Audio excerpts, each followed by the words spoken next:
This started when I was at my childhood friend's apartment for what was supposed to be a fun little movie night.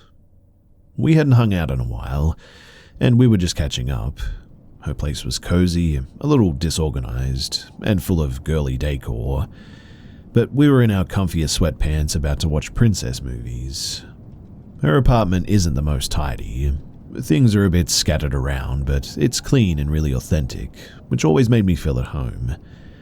But we decided that night on ordering pizza for dinner too. She mentioned that Sherwood, someone that I hadn't met yet, would bring the pizza over. At first, I was not happy to hear that. I thought maybe that she had invited other friends, a boy, over to join us, which wasn't what I had in mind for the night. But boy, I was in for a surprise. Sherwood turned out to be just our delivery guy for the night. He wasn't joining us, in other words. When he got to the apartment, there was this awkward air about him too. He was obviously nervous, fumbling a bit with the pizza boxes, and not quite making eye contact too. My friend introduced us quickly, and it was clear from her overly thankful demeanor that Sherwood did a lot more for her than just fetch dinner. Well, after handing us the pizza, there was this brief moment of forced small talk. My friend was super nice to him despite his awkwardness. He wasn't the best conversationalist and seemed really out of place. Then Sherwood asked for my number, and I was in a tough spot because our mutual friend was sitting right there, so I just gave it to him. Yeah, we chatted for maybe 5 minutes before my friend gave him a cue to leave with something like, "Thanks so much for dropping this off." He seemed to get the hint, and we both gave him a hug before my friend said something like "drive safe," giving him another kind of cue to leave. When I asked my friend what that was all about, she basically explained that Sherwood was her unpaid personal assistant. He did her grocery shopping, he dropped off pizza, and he did all this other stuff too. I think that Sherwood was just a really lonely guy desperate for interaction, especially female interaction. My friend and I were both young and immature back then. We were about 23, but I think we both knew something was seriously wrong with Sherwood right from the get-go. It was a little hard to articulate though, because we couldn't really point out exactly what his problem was. In any case, Sherwood started a group chat with my friend and me. He just sent a meme or two every other week, and it felt like he was trying to just stay relevant without being intrusive. Maybe he was used to being sidelined or even blocked by other girls in the past, who knows. But it felt like he was trying to make me remember him, but also carefully trying not to give me a reason to block him too. I cannot speak on his behalf, obviously, but that's just what it felt like. Sherwood also offered to help with errands, and this first time I said, "Thanks for asking, but no." He asked every weekend after that, and one day, unfortunately, I made the mistake of accepting his help. I knew better, but I had recently found a great deal for a new washing machine on Craigslist, but truthfully, I had no idea how to pick it up or install it. When I mentioned it in the chat, Sherwood excitedly volunteered to take care of the whole thing. He handled the whole pickup and installation like a total champ, which saved me so much hassle. I tried to pay him for his efforts because I wanted to show appreciation, but he wouldn't accept any money. I insisted even, but eventually he suggested that I could repay him by joining him for a hike. And that was really weird. I was uneasy about this. It felt a bit too personal and almost like it could be mistaken for a date. But Sherwood framed it as nothing more than a friendly outing, like a transaction to balance out the favor. So in the end, I agreed to the hike. I rationalized it by telling myself that it was a fair trade for installing the washing machine and that it was genuinely a form of payment, especially since I didn't think that he had too many friends. This hike felt like maybe a way for him to have some companionship, I guess. I thought that it might be nice helping him. Part of me was still uneasy, I won't lie, about spending time with him in such an isolated setting, but like I said, I convinced myself. So, the day of the hike, Sherwood picked this trail that was nearby. I had been there before, and honestly, it was gorgeous. As we walked along together, He chatted about ordinary things like work, the weather, and his hobbies. Everything seemed, well, normal. Until he suggested we go off the main path to see something special that he wanted to share. Like, what could that even mean? Well, we reached this secluded spot, and there, right there, just sitting there, was a dead body. My heart pounded suddenly so violently as Sherwood stood there, so eerily calm and nonchalant. The casualness in his demeanor made me feel even more uneasy. It felt like he wasn't just showing me a dead body, but was also revealing his darker side of himself. Man, it smelled bad too, but not like in the movies. I didn't know how long it had been there. I'm not a biologist, but my guess is that it had smelled a lot worse before, but now it had gone down. At that moment, I mumbled some excuse about needing to get back quickly and started walking briskly towards the main path. I was urging Sherwood to follow me. I thought that maybe this was some twisted mind game, like a way to intimidate me or show that he wasn't just some harmless little boy. Maybe he was trying to send a message that said, "You should know I'm familiar with things like this." Or there's another possibility too. Maybe he just wanted me to think about him more or something. Sometimes when I talk to people, I feel like they only notice me for the time that we're together, and then they won't think of me again until the next time that we meet. It's possible that Sherwood felt that way with me, and maybe he thought that showing me something like this, a dead body, would make him less forgettable. Truthfully, I have no idea, but on the surface, he seemed oblivious to how inappropriate this was. As we walked back together, I was in full flight or fight mode, instinctively looking around to see if there were other hitchhikers or rangers or anyone who could make me feel like I wasn't alone. The moment that I spotted someone else on the trail, I called out.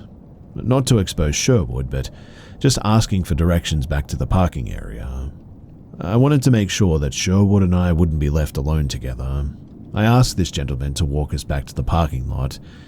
I wasn't going to take no for an answer too. I kept pretending like I was confused about his directions, and eventually he agreed to just walk us there. Getting help from that guy was my way of re-anchoring myself to safety and normality while I was still under the shock of what Sherwood had actually shown me. We got to the parking area. There, I called my friend and told her that I was with Sherwood. I suggested that he could drop me off with her and that we'd be there in 20 minutes, and Sherwood agreed. That was my way of making sure that if anything happened, it was on the record that Sherwood was the last person to have been with me. Also, I immediately texted my friend about what had happened to get that on the record too. When I got to her apartment, we said thanks to Sherwood and kindly told him to go away. I had already told her through text, but then I started going into all the detail with her. The fact that the body had insects, the fact that the face was decomposing but still recognizable, etc. Her reaction was pure horror. Not just about the dead body, but also how nonchalantly Sherwood had treated the whole situation. She confessed that she always sensed that something was off about him, even though she'd never imagined anything this disturbing. We both agreed, though, that we needed to remove Sherwood from our lives. She admitted that she felt stuck and that she had become too reliant on Sherwood to just fire him cold turkey. So we planned on how we could do it. It was this gradual phasing out plan. We would limit our interactions to times when others were present. We would slowly reduce our response to his texts. I would never ask for his help again, that's for sure, and my friend would ask for less and less help too. Sherwood kept texting during weekends, offering to run errands or asking if we needed anything, to which my friend would reply, "I'm trying to work on being more independent, but you've really been such a huge help." Eventually, as my friend started dating someone anew, she introduced Sherwood to her boyfriend, and after that, Sherwood never contacted her again. I had called the cops the same night of the incident, by the way, but it was a while before we heard more news about it. It was at least a full month later that a news report confirmed discovery of a dead body in that area where Sherwood had taken me hiking. They made an arrest, and it wasn't of Sherwood. but of this other guy that Sherwood followed on Instagram. I have no idea if Sherwood was connected to the murder in some way or not, but reflecting on everything, I do think that there's one clear moral of this story. Always trust your instincts.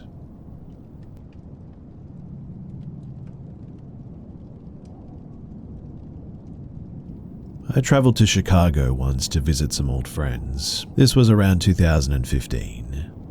I went out on the town with my buddy Kyla. I was not one to get wasted, and I never knew her to be that type either. And that made this night, well, kind of strange, really. You see, she took me to what she called a punk bar in a neighborhood that I'd never visited. Cool, I mean, I like punk bars. But this was no punk bar, really. It was more a goth bar, mostly staffed by cross-dressing stripper types. Unexpected, but I was down for the experience. We each got a drink and found a table, and before I knew it, the night completely unraveled. We wound up getting physically threatened by a 6-foot-tall man in high heels who looked like he was demonically possessed.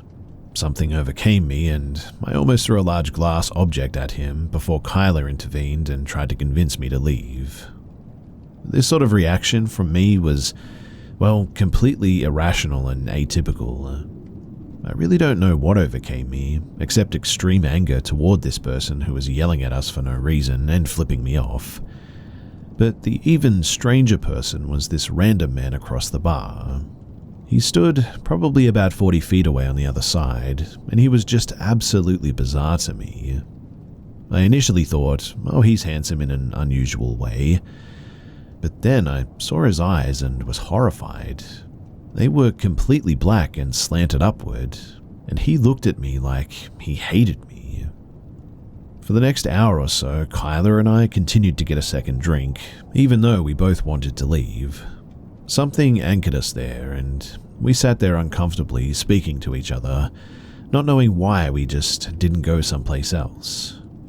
Every time I looked up, this strange man with jet black eyes was glaring at me from a different part of the bar. I was overcome with strange thoughts too. I started having these weird thoughts of maybe I should go to that hallway and wait for him. And then my rational mind thought, what the heck? No, why would I do that? And this internal argument carried on for a while. I fought the urge to go into some dark corner and just wait for this weirdo to approach me.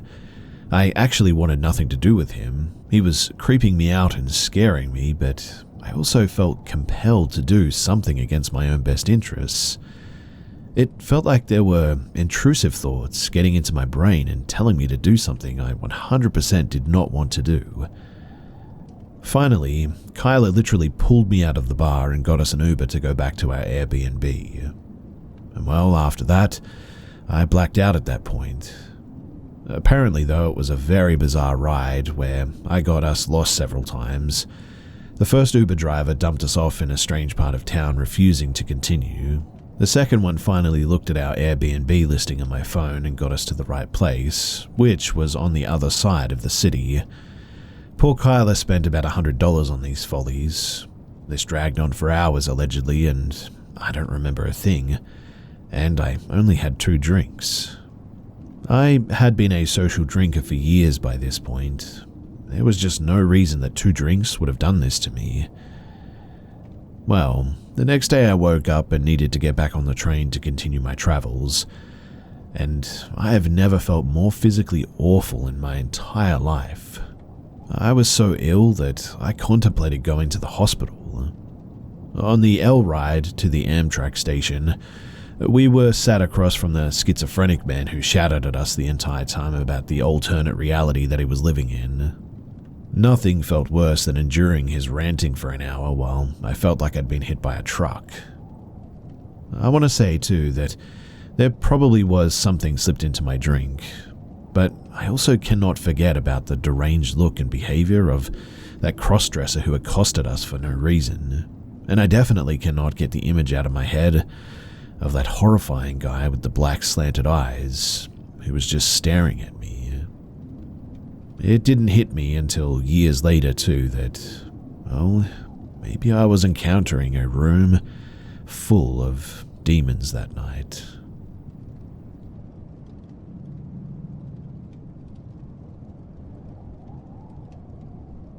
My brother and I were driving between two medium-sized cities late one night a couple of weeks ago.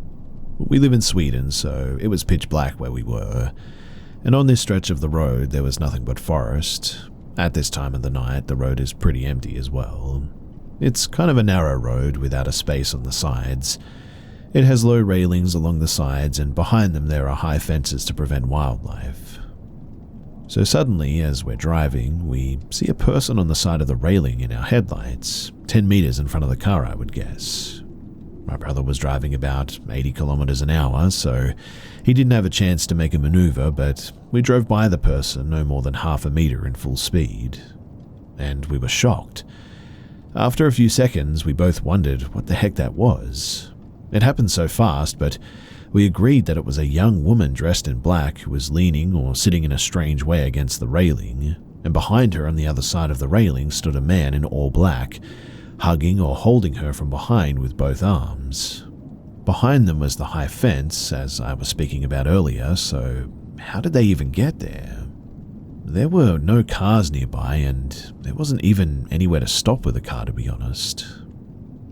Well, after a minute, we decided to call the cops, and they asked us to turn around to see if they were still there. We got back, but unfortunately, they were gone. The police did arrive and started searching with headlights, and we continued driving home. My brother and I were really shaken by this, and honestly, it's still haunting me. What was the deal with these people? Did the guy hold the girl so that she wouldn't run out in front of our car or something? Did the woman try to escape from the man? The only possible way forward for them was in the forest, without lamps in the cold, far away from any houses.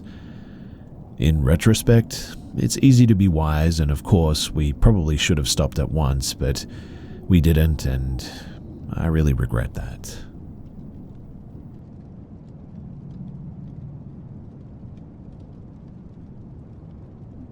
This is my story about being stalked. Dealing with this has been difficult, and throughout the ordeal I felt, well, really out of control. So I'm sharing this as a part to gain control over my story. It's long and it's spanned over 2 years, so I've split it into parts to make it easier to listen to. So part 1. Several years ago, I moved abroad to begin a 2-year study course. When I arrived at my apartment, I met 3 of my roommates. Sam was funny and sarcastic, while Bella and Poppy were both nice. Sorority-type girls, I guess you could say. Well, we decided to go out for dinner, and I offered to invite our 4th roommate in room 1C next to mine. Sam warned me not to invite her, though, saying that she was odd. I was worried because I didn't want to live with a bunch of catty girls. How were they fighting in less than a day, right? I smiled and told Sam that she just made a bad first impression and I would invite her to get to know her better. Sam grumbled as I left the kitchen, approaching the door next to mine. I knocked and the door opened. A short, petite girl with long brown hair and a childlike face stuck her head out. I introduced myself and invited her to dinner. The girl's face lifted at my invitation as she nodded in agreement. Our excitement about the new school year kept us lively as we arrived at the restaurant. I decided to befriend the girl in room 1C since we were sharing a bathroom anyway. I learned that her name was Nellie. We were the same age, from the same state, and in the same program. I ordered a Jack and Coke as Nellie leaned into me and asked if I actually drank alcohol. I nodded, thinking that her question was a bit odd. We were both in our 20s after all. I mean, of course I drank alcohol. Nellie focused her attention on me while we ate, though. As I got to know Nellie, I kind of felt bad for her, to be honest. She was born in Sri Lanka, but immigrated as a kid, and since she had an accent and a lisp, I assumed that she must have been bullied. Nellie was different from me, though. She was shy and claimed to not have hobbies or friends, but I figured that since we were in the same program, I could befriend her. I asked if she wanted to sit with me in class, and she happily agreed. I felt content knowing that I was befriending her, like I was doing a good deed, I guess. Part 2. My first 2 weeks abroad went smoothly. I got used to my surroundings, made friends, and got along with my roommates. Sam, Bella, Poppy, and I would often cook and eat dinner together while chatting about our days. Nellie and I got along, but she was socially awkward.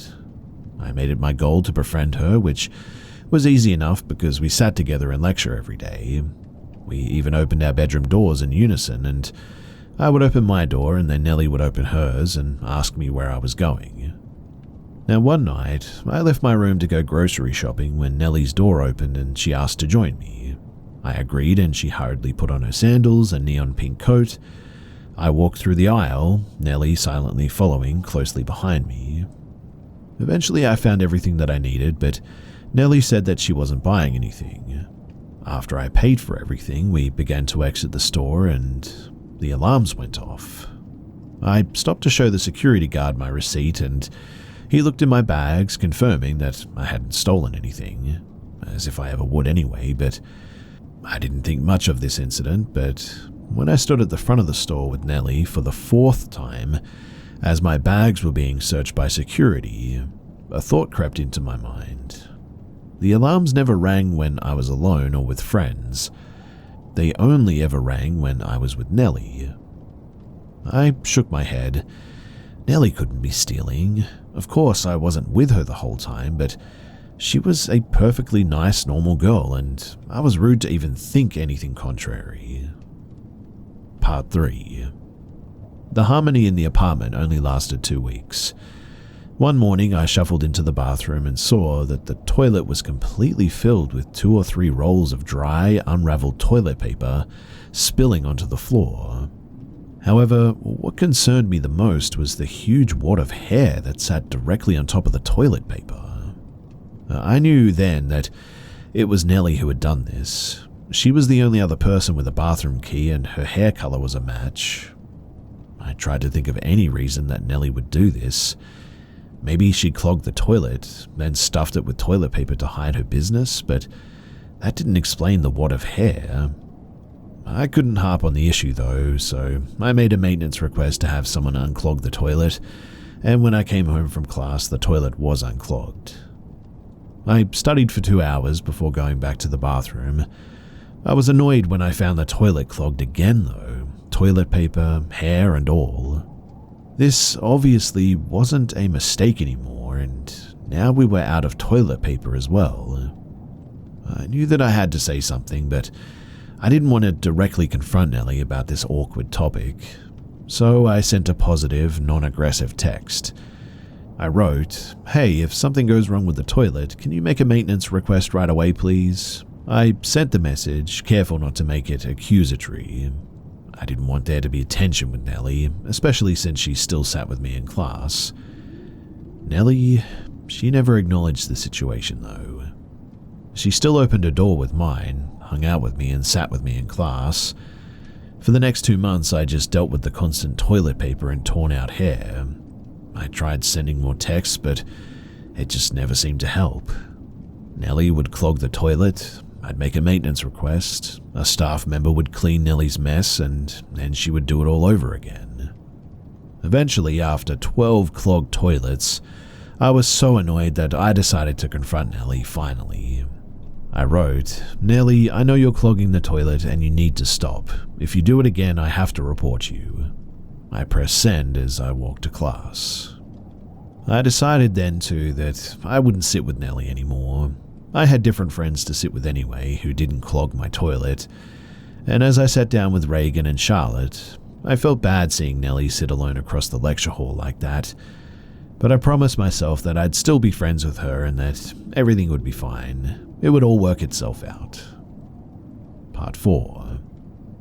I was happy that the holiday break was soon and that Nellie never addressed me not sitting with her. My message had worked too. Nellie had stopped clogging the toilet and we were still friends.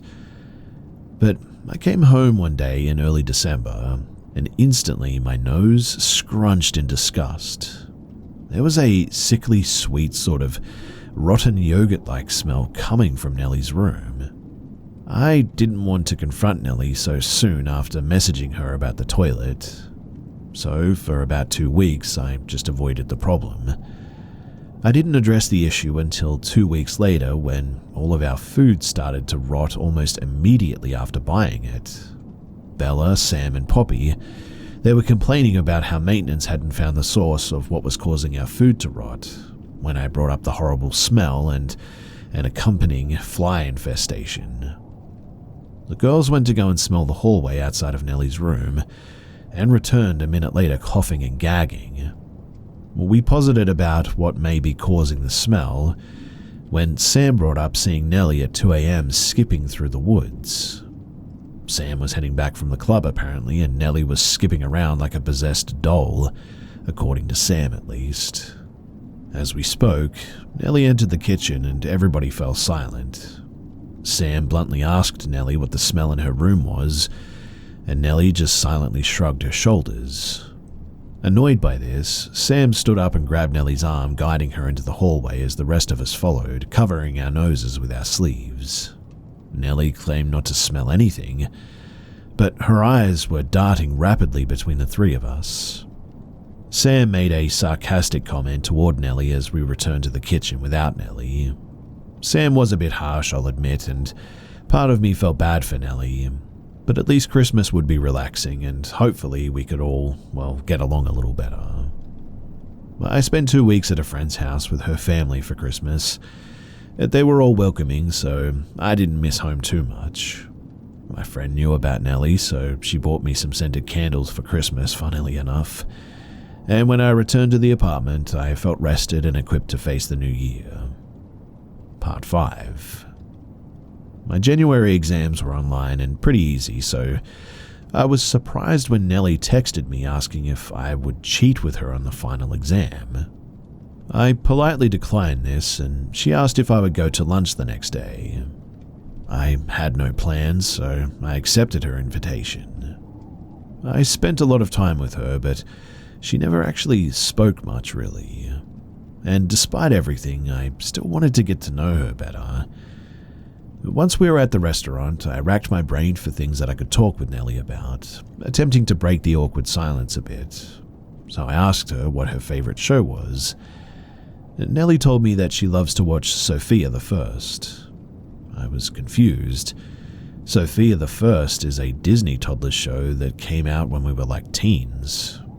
Why was she watching a show for toddlers in her 20s? I didn't know how to expand on what she said, so I just changed the topic and asked what her favorite hobby was. Nellie giggled and said, "I do this a lot actually. I listen to you through the walls. They're so thin I barely put my ear against it and I can hear you talk to your parents every day." I tried not to look horrified as I sat there confused and genuinely a little bit scared. Nellie started laughing. "You're like a mother, but I'm an aunt and we're sisters together." I smiled awkwardly at that and nodded. I genuinely had no clue how to respond. In a desperate attempt to change topics, I asked her about her childhood in Sri Lanka. Nellie suddenly slammed her fists on the table, sending my rice flying off the plate. Nellie yelled that she was not from Sri Lanka, and I apologized, even though she definitely told me that she was from Sri Lanka. Nellie began to laugh again. "I have plans for us tonight. We'll go to the graveyard and walk around. You'll be scared, but I'll have fun with you." Nellie's eyes were opened incredibly wide, and her mouth seemed to open more than usual when she said this. She was scaring me, and I didn't want to be rude, so I said that I'd invite our other roommates too. At that, Nellie let go of her fork and quickly moved her hand onto mine. She insisted that we had to go alone. I pulled my hand back, attempting to hide my grimace, and stuttered out a disingenuous maybe. Nellie leaned back slowly, rolling her head from one side to the other, and mumbled about how fun it will be. The rest of our lunch was silent. When we got back to the apartment, I said goodbye to her and I went into my room. I didn't call my parents that night. I went to bed early instead, hoping to quell my anxiety and get some much-needed rest. Part 6. So the next day, I did laundry, went shopping, and by 2 p.m. I was meal prepping for the week. I jumped when Nellie asked me to go to the movies with her. I hadn't heard her come into the kitchen, but there she stood, her head down and eyes turned up staring at me. I declined her request, but she repeated her question. I politely declined once again, trying to offset her bizarre vibe. Nellie didn't respond and retreated back to her room, though, then left for the movies. An hour later, I went to the bathroom, and when I opened the door, I gagged immediately. The smell was terrible, but the sight was even worse. The walls, floors, door, sink, and toilet were covered in smeared poop and blood. I could see distinct handprints. I closed the door, trying not to puke. I was shocked that Nellie had done this, but my shock turned to anger as I messaged Nellie. I said, "What you did is weird and disgusting. You need to clean it. I'm going to report you." And I pressed send. It was at this moment that I no longer cared about being friends with Nellie. I felt gross, so I went to our shower room next to the bathroom, but Nellie had ruined that too. There was toilet paper shoved in the shower drain and wads of toilet paper crusted onto the walls. I was livid at this point, but I had to wait until Monday to report it. So I laid down to take a nap instead. 2 hours later, I was woken by Nellie slamming the front door. I heard her footsteps until her feet were visible through the crack under my door. I expected her to knock, but she didn't. Instead, Nellie began to continuously chirp like a bird. She briefly paused, then began twisting my doorknob in unison with her chirps. I stood there unnerved as Nellie did this for about 5 minutes. Then Nellie began to rapidly knock on my door and call my phone. 7 times she called, hung up, and then called again, while still rapidly knocking. Nellie then began to ram her body into my door over and over again. The shock of it made me stumble back into my bed. Then, as suddenly as it had started, Nellie stopped, her feet still visible under my door. My phone buzzed, and I slowly unlocked it, staring down in horror at Nellie's text. She wrote, "The cockroach screamed, 'Why do this to me?' Because you couldn't be positive in a negative situation," the doctor said. The doctor pulls off the cockroach legs and it cries. The doctor has no choice. The cockroach must be killed and its family taken away. You are the funny cockroach. I was terrified as Nellie began to knock and chirp again. I was scared to call the cops because I was on a visa, and if they didn't believe me, I could be deported for making a false report. I texted Poppy and Bella, who had heard everything. Nellie stood there for about an hour straight, occasionally pushing her fingers through the crack under my door. When Bella's boyfriend arrived, his presence scared Nellie away. We met up and talked about what had just happened before going to bed, and that night, I can tell you that I barely slept. I was way too scared to close my eyes. Part 7. I awoke the next day anxious about the previous night's events. I tried to convince myself that it wasn't that bad. However, as I peeked into the bathroom, its condition suggested otherwise. Charlotte and Reagan were skipping class, so I sat alone. I saw Nellie enter the room, bypass her regular seat, weave through the aisles and inspect each row as she passed. I sort of sank in my chair as she got closer, horrified by the realization that she was searching for me.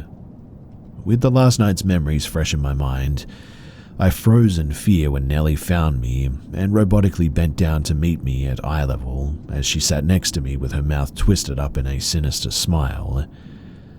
I did nothing as she sat next to me, too scared to move and worried that any tiny shift may cause her to snap. When the professor dismissed us, I shot up, frantically packing my things. Nellie asked where I was going, and I lied to her, saying that I was going to the cafe. I didn't want her to know where I was, so I went home for lunch, and as I stood in the kitchen, the door opened. "You weren't at the cafe?" Nellie's eyes darted up at me. She was looking at a knife on the table. I apologized and told Nellie my plans had changed. My heart raced as I asked her if she liked the lecture. Nellie didn't respond though. She just stared with her head tilted and mouth agape. I asked again, but she still didn't answer.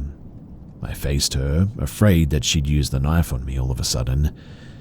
She glared so intently that her veins were protruding. She stood there for a total of about 10 minutes before just turning around and leaving. Later on, I walked to the library and froze as I saw Nellie's pink jacket behind me. I turned to see Nellie staring at me with vacant eyes. She followed me into the library, up to the 3rd floor, and then sat directly behind me. With her threat still fresh in my mind, I decided to move to a different spot. But Nellie followed me. I tried again, but she still followed. I was scared to be isolated in a library with her, so I decided to leave. I quickly weaved through the bookshelves, desperately trying to reach the lobby, but Nellie matched my pace. I was nearing a heart attack when I ran into my guardian angel, Sam. "Nellie's following me," I blurted out. Sam looked at Nellie, who had stopped 5 feet behind me. Sam nonchalantly told Nellie to get lost. I was surprised when Nellie did just that too. After Sam and I spoke for a bit, my phone buzzed. It was Nellie, inviting me to the graveyard that night. Sam told me that I'd be smart to move out, and honestly, they were right. I needed to report Nellie and move out. It wasn't safe for me to live in that apartment anymore. I needed to get away. Part 8. I went to Reagan's apartment as she was the closest person that I had to family while I was abroad. She gave me refuge while listening to me retell the last 48 miserable hours of my life. She reassured me that I could stay with her, and as I held back tears, my phone buzzed. Sam texted that they needed help and to go to the apartment ASAP. I was hesitant to go back in there, but I couldn't just abandon Sam. So I grabbed my stuff and told Reagan that I'd be back soon. I walked to my apartment and stared up at it, feeling a lot like the priest in the Exorcist movie. When I got to my door, I was immediately greeted by my 3 roommates with distraught faces. I followed them into the apartment, and my eyes grew wide as Sam pushed open the kitchen door to reveal a truly demonic sight. Huge amounts of congealed blood and orange liquid pooled across the floor leading beneath our table, where a small bird lay dead with its wings outstretched and its head missing. I felt sick. The windows don't open, so it didn't get in here by itself, that's for sure. Nellie had either found this bird and brought it into the kitchen, or she killed and decapitated a living bird and then put it in the kitchen. I didn't like either of those options, and I assured my roommates that I would report Nellie that night, and that's exactly what I did. I spoke to the school safety board, and things moved quickly. I discovered that Nellie had lied to us about her name and age. Officials in hazmat suits came to clean the kitchen and Nellie's room. The board had me send them photos of myself daily in case Nellie killed me, and they had to identify me. I quickly moved out, and since Nellie avoided the other girls, they decided to stay. I declined to submit Nellie for expulsion because I felt bad for her, and I thought that moving would stop her obsession with me, but again, I was incredibly misguided. Part 9. I was happy that my new roommates were normal and no Nellie's incidences had happened for 2 weeks. I did have a large uptick in random daily Facebook and Instagram follower requests from blank profile users. I knew who was behind this, but I was avoiding Nellie-related thoughts, and I was having night terrors, and the more I thought about her, the worse they got. I blocked another user as I sat down with Reagan and Charlotte in an almost empty lecture hall. Charlotte nudged me as Nellie entered the room, bypassing her usual seat. I felt myself freeze up as she entered our row and began walking toward me, staring at me with her dead eyes. "Don't sit next to me," I said, shocked by my bravery. Nellie responded by sitting 10 seats down from me, not breaking eye contact, and I considered that a win. After class, I went home and then walked to the store. I forgot to grab a cart, so I quickly turned around to fetch one and ran into someone standing directly behind me. It was Nellie. Did she follow me from my apartment? Does she know where I live? My heart stopped as I backed into another aisle, and Nellie followed. I walked to another aisle, but Nellie followed me again, matching my pace until I went to another aisle and she began to run. I ran away terrified, and Nellie only stopped when I got to the security desk. Security offered to call the police, but I declined and gave them my email to send me the footage of Nellie chasing me. I had to report Nellie, but since I still had class that day, I decided to report her the next day. 2 hours later, as I waited for Reagan to walk with me to class, I caught Nellie staring at me across the street. But she didn't approach me and walked with a crowd toward campus. Minutes later, Reagan found me and we headed to class together. I walked beside Reagan, past the buildings and alleyways until a rock caught in my shoe and I bent down to fix it. Reagan switched to the right side of me to look at a billboard, and when I removed the rock, we began to walk again. I turned my head to speak when Nellie literally jumped out of an alleyway and onto Reagan. Her hands were outstretched and clasped around Reagan's neck. Words cannot explain how terrified I was in that moment. Nellie let go immediately and Reagan grabbed my arm, walking forward. Nellie began walking shoulder to shoulder with me, her head turned sideways at an unnatural angle. The look in her eyes was not human. Reagan told me to run and we bolted across the street. Nellie paused but walked away, traffic stopping her from crossing. We stopped and Reagan leaned against the fence as I bent over and covered my mouth, trying not to vomit. After a while, we continued our walk to class in silence. We made it to the lobby and headed for the staircase, but Nellie suddenly stood at the bottom of it. "I won't let her walk behind me," I said, voice shaking. Reagan nodded and we followed a large crowd after Nellie walked upstairs, only to find her holding the door open for everyone. Nellie stared at me through the crowd until everyone but Reagan and I had passed through. "It's okay, you can go first," Reagan said, while smiling at Nellie. I was shocked at how composed she was, and even more shocked that Nellie listened. When we sat down in class, Nellie tried to sit behind me, but someone was saving the seat for his friend, so Nellie left. I didn't pay any attention to that lecture. I sat there shocked and terrified the whole time, while Reagan hunched low in her seat, rubbing her neck. I felt horrible for bringing Reagan into this Nellie stuff, but I knew then that Nellie needed to be expelled, no matter what. Part 10. The next day, I reported Nellie to the Student Safety Board, and they raised the issue to the Disciplinary Board. I submitted a lengthy report detailing everything Nellie had done. I included Reagan, Bella, Poppy, and Sam as witnesses, and gave photographic evidence of the threats, the calls, the smeared poop and blood, clogged showers and toilets, and the stalking.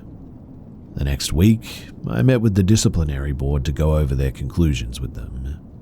They informed me that they had reviewed my report, met with Nellie to give her a copy of my report, discussed my accusations, and had come to a conclusion. They acknowledged that everything that I reported was factual, but they didn't think that Nellie had any malicious intent. So they would grant a no-contact order, but Nellie wouldn't be expelled. I was completely perplexed by their conclusion, and asked them what Nellie had said about all of this, but they refused to tell me anything.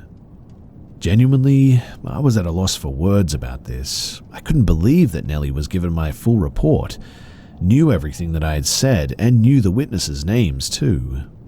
The school, as far as I was concerned, had put us all in danger. Yet, they wouldn't allow me to know if Nellie had even denied her actions. I was devastated. I felt my mind go numb. I knew at that moment that they didn't care, that they were going to prioritize a predator over us. But with really no other options, I agreed to the no-contact order. The worker tried to get me to sign a non-disclosure agreement so that I wouldn't speak about what Nellie had done to me or how the school dealt with my case, but I refused to sign it. The next day, I received an email confirmation that Nellie had agreed to the no-contact order, but I knew then that that meant nothing. Nellie wouldn't get help and she would not stop stalking me. That much was clear. Part 11. My sophomore year was plagued by a relentless pattern of Nellie stalking me from place to place, sitting next to me in class, standing next to me in hallways, and staring at me daily. Her actions were so unnerving and obvious that multiple strangers warned me about her. I reported these incidences every time that they occurred, and the school always responded by stating that they would remind Nellie of the no-contact order, and they never took any further steps to help me. In sophomore year, Nellie found other roommates, and in them, new victims, unfortunately. She was evicted from an off-campus apartment, and her new roommates, who once sat with her, began to sit far away from Nellie. They genuinely looked terrified too. They looked a lot like me. Having incidences happen weekly and having to see Nellie daily made it impossible for me to move on. I was always in flight or freeze mode, terrified by what Nellie had done and still might do to me. I became a sunken-in, miserable, and defeated version of myself. But I wanted revenge. A natural result of the boiling rage that I felt, I know, but now at a constant simmer after Nellie was coddled by a university that failed to shell out even a minor consequence for the terror that she had imposed on me. I wanted Nellie to suffer in the exact same way that she had made me suffer. I know that if I had just grown a pair at any point in those early months, I likely could have saved myself and others from suffering. Nellie was likely stalking me from the moment that I met her. I just hadn't realized it, and it weighs heavily on me to know that I played a large part in my own suffering. No matter what I share here, I cannot begin to recreate the evil that just radiated off of Nellie. I still have daily night terrors. I don't go into new situations lightly. I don't speak to new people, and I don't really make any new friends. I'm also not nice to strangers because I don't want to invite something like this into my life ever again. But revenge, it came on graduation day, when Nellie's name didn't appear in the book of the graduates. She had failed her second year, but despite everything, and I know this is going to sound a bit weird, I couldn't help but think that I was a bad person for being content with Nellie failing. Who knows though, maybe I was just happy that I could finally move on.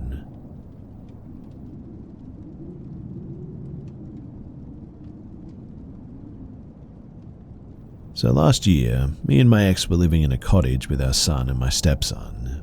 We lived on a property where the landlords were right there, basically. But we got along great, though. Their son was a friend of mine, and my father went to school with the landlords, too. The lady had her brother living with them, who is on the spectrum, but it's more like he's just awkward more than anything. Now, I've had suspicions of someone in our house because we would notice things moved around and drawers open. I would always be missing money, and all of my change was gone, too. That started many arguments between us because I thought that she was stealing my change and cashing it in, and it was all silver coins that I've collected for years. My ex thought that I was stealing money out of her car, and I thought that she was taking out of my car as well. Sometimes, too, she would wake me up in the middle of the night, saying that she just heard what sounded like footsteps upstairs, which is the main floor. I would get up and look, and I didn't see anybody. This happened a few times. Sometimes when my ex would get home early from work too. She said that she would hear the downstairs door close, but didn't see anybody outside. I've come home from work early around noon when everybody knows that we're normally at work till 5. And one day I came home and the landlord's brother was sitting on my front steps. I said, "What's up? What you doing?" And he said, "I'm sitting, I just got the mail and was dropping it off to you." I literally grabbed the mail out of the box on my way in though, and we have separate mailboxes, so it's not like it was mixed with theirs. I told him, "Don't be creeping around up here. I don't need you on the steps in my area when I get home from work." One time, everybody was down by the pool, and I came down and yelled down to everybody that I'm having a barbecue for them. Where I was standing, I could see into the room where their step-grandfather was staying, and he's loaded. Always has a wad of cash, like 10K or more, with him. When I yelled down, I heard a commotion and saw him closing drawers and running out of the room, and came outside and creep lit a smoke. I could tell that he was shaking in his boots though, thinking that he got caught doing something. I told Grandpop that he was in there and he lost it on him. But now for the creepy part. So I've told the landlord that her brother has been snooping in my house, and now I caught him snooping in their house for money as well. We've been out of there for about a year now, and he started messaging my ex on Facebook trying to talk to her. She ignored him for a while, and he kept video calling her, and she wouldn't answer and then blocked him. He found her Insta, her TikTok, and every other platform, and kept messaging her. She finally answered and asked if everything was okay, and he started confessing his love for her, saying that he wants to see her and my son. He then said, "I have your panties and leggings." He told her, "I'm on my way home from work and I'm going to put your undies on and watch some explicit material." She obviously said, "What the heck are you talking about? How do you have my underwear?" And he told her that he would sneak into the house and go through her stuff. There were times that she would call me after I went to work and would ask if I'm there because she would hear the door open as she was in the shower. He started sending screenshots of his phone, showing her that he has her as a background because of how much he loves her, and that he likes to put her leggings on and play with himself to her pictures. While living there too, the landlord's kid was telling us how he hears him playing with himself in his room and plays videos really loud, and him screaming her name as he was doing his thing. We didn't really believe it at first, but now, holy cow. He was working at a farm that is also a doctor's office. He was fired because he was sneaking into the house and watching this girl that lived there sleeping. Also because he was apparently creeping on children in the playground at the doctor's, and he had no reason to be over there when his job was on the other side of the property. Which means that this guy is an absolute creep. He told my ex that he has 13 articles of clothing that he took from her as well and is very proud of it. Told her that he has underwear and clothes from other women that rented the cottage as we did. He thought that this was okay and would somehow make my ex attracted to him. He started asking for her address so that he could send her stuff back to her, saying, "Why do you hate me, baby? I'm in love with you and I can do everything you like." He then said, "I've seen how he makes love to you and I could do so much better." And what the heck, right? Was he watching us? He was definitely watching us sleep. My son slept in the room with us and he was a newborn in that house, and we were there until he was 3 before we moved. My stepson had his own room which had a door to the outside, so he would have had to have walked through his room to get into ours. My stepson was uncomfortable, saying that he hears things at night on the window and that sometimes the window would open by itself too. She is going to bring all that stuff that he texted to her and admitted doing to other people to the cops because he needs to be stopped. And so, there's my story. What do we do next though? I don't need this guy trying to creep on my ex and my son. It's all very unsettling and the whole thing has really disturbed me.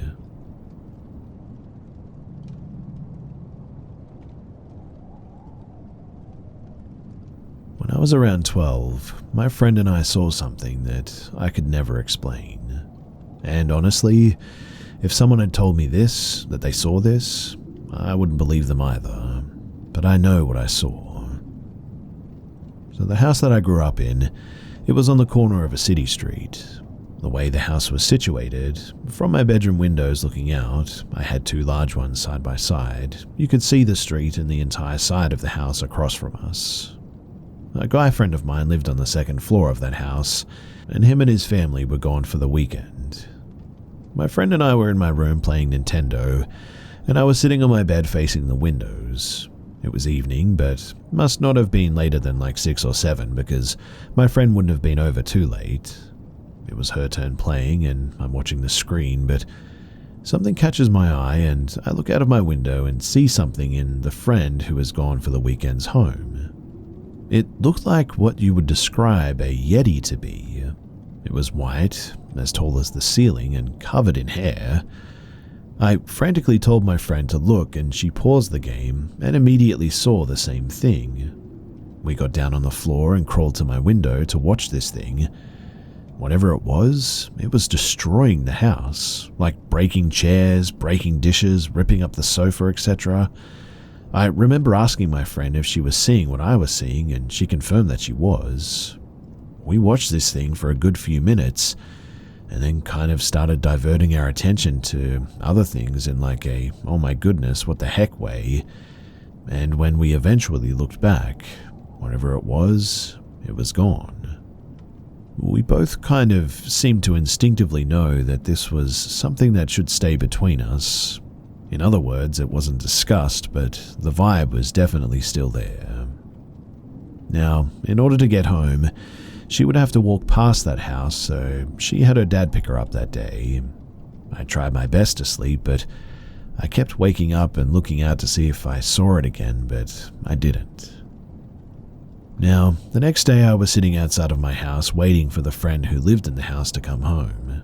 I felt like I needed to be there when, well, they eventually came running out of their destroyed home so that I could try to explain what we saw the night before. They pulled up sometime in the afternoon, and I hid behind my door in some kind of fear, I guess. Like, I knew that this was going to be bad sort of thing, and I was scared to be a part of it, really. I watched them go inside, and I wait, and, well, nothing. Eventually, the friend and his dad came out to get the luggage from the car and look as nonchalant as you can be. At this, though, I am absolutely confused. I mean, the house was destroyed. We saw it happen. I go across the street to my friend, and he greets me, and I'm kind of like, what's up? Everything cool? And he starts talking to me about something, and it hits me that the house is fine. Everything was as they left it. At this point, I'm just so confused because I know what I saw, and I have a witness. Later on, the friend who witnessed this event and I talk, and neither of us can understand what the heck happened. But life just kind of moved on. It wasn't until I was an adult and I read about the so-called glitches in the Matrix that I started to think that that might have been the explanation for what I saw. Some poor prehistoric creature got whirled into a house, freaked the heck out, and then glitched, returning everything to its normal state. I mean, yeah, it sounds kind of crazy, I know, but I racked my brain for decades trying to come up with something more based in reality, and I just cannot land on anything. I've only ever told 2 people what we saw that night, my mum and my husband. Neither outright say that I'm lying because they know me and they know that I'm not someone who tells stories like this, but they don't seem to enthusiastically believe me either, I guess. And look, I get it. They probably think that I saw something that they can logically explain, but I swear, unless you saw it, it's impossible to know just how real it was.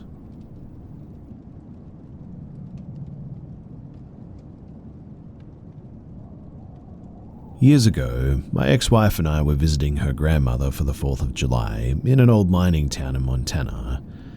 Her grandmother lived in the home that she was born in, built in the late 1800s, early 1900s, an old brick and stone house cluttered with era-appropriate furniture, paintings, and decor. Very old and very eerie. Now, after a day of barbecuing, sightseeing, and lighting off of fireworks, myself and my ex-wife head to bed. The room that we were staying in was off of the kitchen, but was 2 small bedrooms connected with a hallway between and a single door back out to the kitchen. My ex falls asleep immediately, and I laid there a while before hearing her grandmother come in and take the bedroom attached to ours. She gave up her own bedroom to my ex's parents, who were also staying. I hear the creaks of an old bed spring as she adjusted to lay down when, all of a sudden, she starts mumbling, progressively getting louder, clearer, and more violent. She starts cursing and saying something to the effect of, "Leave me the F alone, my family is here," and a whole lot of FUs. By this point, I am in complete shock as I've known her for years and had never even heard a curse word come from her mouth. She starts to say no, no over and over, and from the corner of her room across the hallway, a straight shot from her, I'm laying, I hear a very sort of labored gasping, breathing sound, like someone is halfway breathing underwater or through a machine or something. The breathing picks up faster and louder to the point of being deafening, and lasts for, well, I don't know how long. My eyes are pinned shut now, and I feel the most dreadful and discomforting feeling that I've ever felt in my life. Truly the worst feeling I've ever experienced. Even with my eyes shut too, I feel as if the room is growing darker and darker from that corner as the breathing continues. And then, just like that, it stops. Her grandmother shifts out of bed and goes to sleep on the couch. As she's leaving, I manage to muster just enough courage to open my eyes, and from the light of the kitchen I see her leaving, and right behind her is what I can only describe as an enormous dog. It had to be 4 or 5 feet tall at the shoulders. She did have a black lab, but it never came in with her, and it wasn't in there when I laid down. And what I saw, it had to be double the size anyway. It was definitely not her dog. I've experienced some paranormal activity in my life, but that day, that is the only one that terrifies me.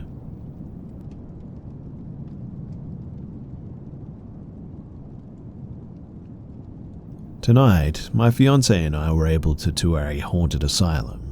After a brief history of the place given by a guide, we were permitted to walk around all 4 floors of the asylum for as long as you'd like. Everything was going great too, and I got some neat pictures of an original electrotherapy chair and things like that.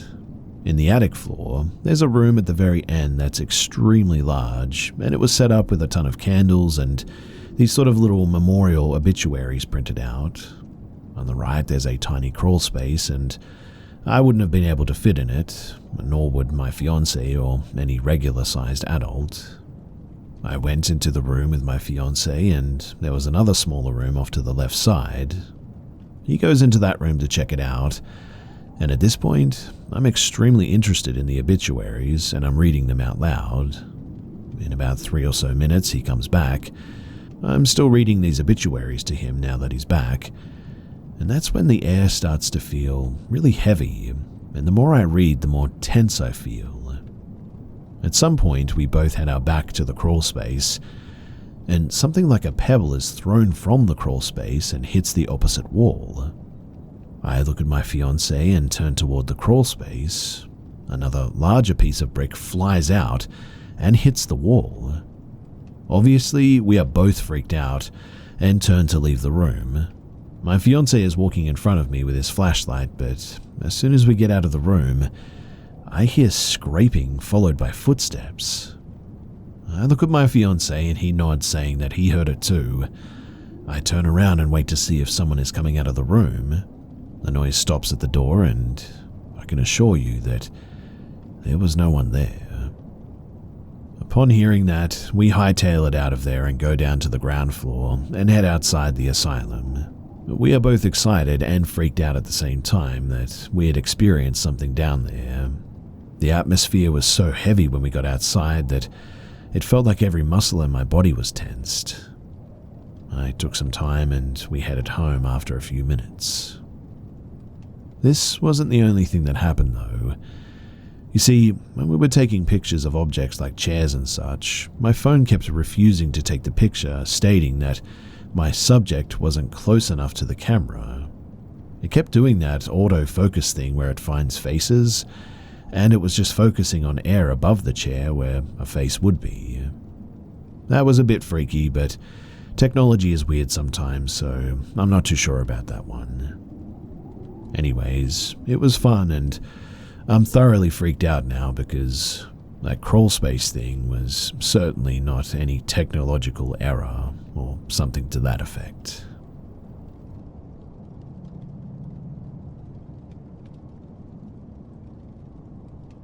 This happened to my best friend and I when we were 16. It was the weekend and we live in rural Montana. We heard that the Milky Way would be brightly on display that night, so we hopped into my car and decided to go park on a back road with little light pollution with some snacks and enjoy the show. At the time, I had a 2001 Toyota Echo, and it was my pride and joy.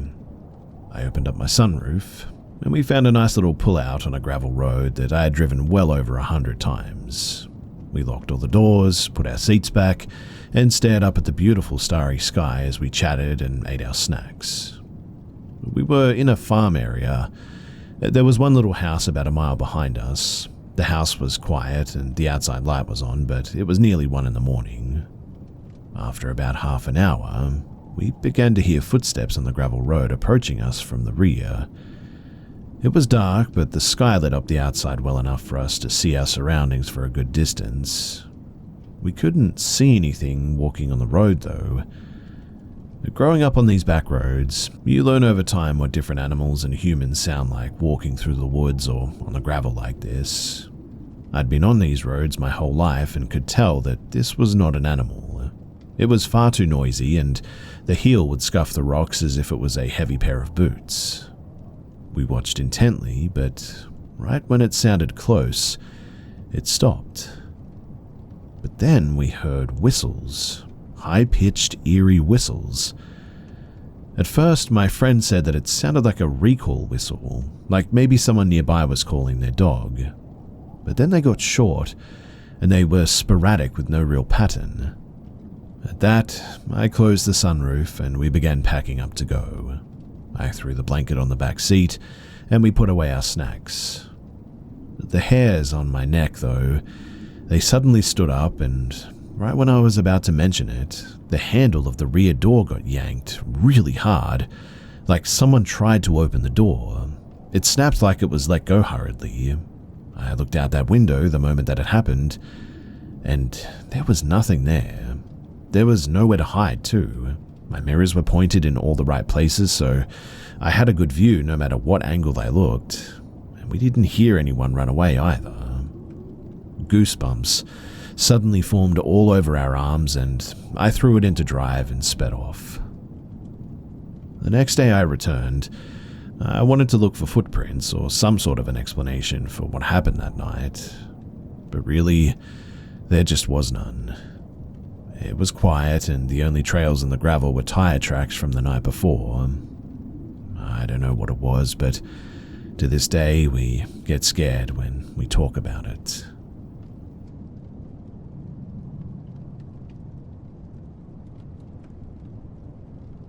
So I live in the beautiful state of Montana, and have for my whole life. Just like everywhere, there are some really haunted locations here. I love to visit them and learn the history of Native American battlefields in the Old West, and Deer Lodge State Prison is one of those locations. Built in 1871, there is so much crazy history here. I highly recommend the visit if you ever get the chance. The location has been investigated by many paranormal teams, including Zach Baggins and the Ghost Adventures crew. I didn't go to investigate ghosts, I just went to learn the history, but I encountered something anyways. I've been 3 times now, and I have encountered something every single time too. My first experience happened in the hole, and not the original hole from back in the 1800s, as that one is not open to the public, but the solitary confinement cells found beneath the eerie shower room. Throughout the whole visit, I just felt dizzy and sort of heavy, I guess. I have had many paranormal experiences and am very sensitive too, so this was not something that freaked me out, but still, the hole was the darkest presence that I'd ever felt. I placed my palm on the floor and the entire space seeped its heavy energy into me. I thought for a moment that I would pass out, but I put my walls up and that's when I heard screaming in my head, the voices of prisoners losing their sanity alone in the dark, I would guess. I even heard a voice say out loud, "Turn the light on." My husband, who was actually in the cell, thought that I was the one who said it, which freaked me out because it meant that he heard something too. He replied, "There is no light, honey, duh." The second experience was in one of the very small original cells at the far end of the property. These cells were not part of the cell block. They were completely concrete and super tiny. I walked in mortified at the conditions that these prisoners were forced to live in. My best friend was ahead of me, peering around the small quarters. These cells consisted of 3 sleeping cells and a shared bathroom. I stood near the door, and suddenly I felt a burning move from the top of my bra strap down diagonally towards the center of my back. At that, I ran out of there, suddenly feeling like I couldn't breathe anymore. I also had 3 distinct scratches when my friend checked, and if you're familiar with the paranormal, then you know what that indicates. That same day, we went into the women's prison side too. My husband felt super uncomfortable, like he wasn't supposed to be in there. He told me that his skin was tingling uncomfortable, like he was being shocked or something. I said, "He's with me, please leave him alone. He just wants to know your story," out loud. And after that, my husband felt fine and was able to finish the tour comfortably. The other guy with us was so uncomfortable though that he left the building before I even knew what he was experiencing. I think that the women felt violated by having men in there, is my best guess. I'm very fascinated by the place and I'll be going back for sure. Each time I experience or feel a different thing, and there are countless spirits there, and honestly, it's a really, really amazing experience.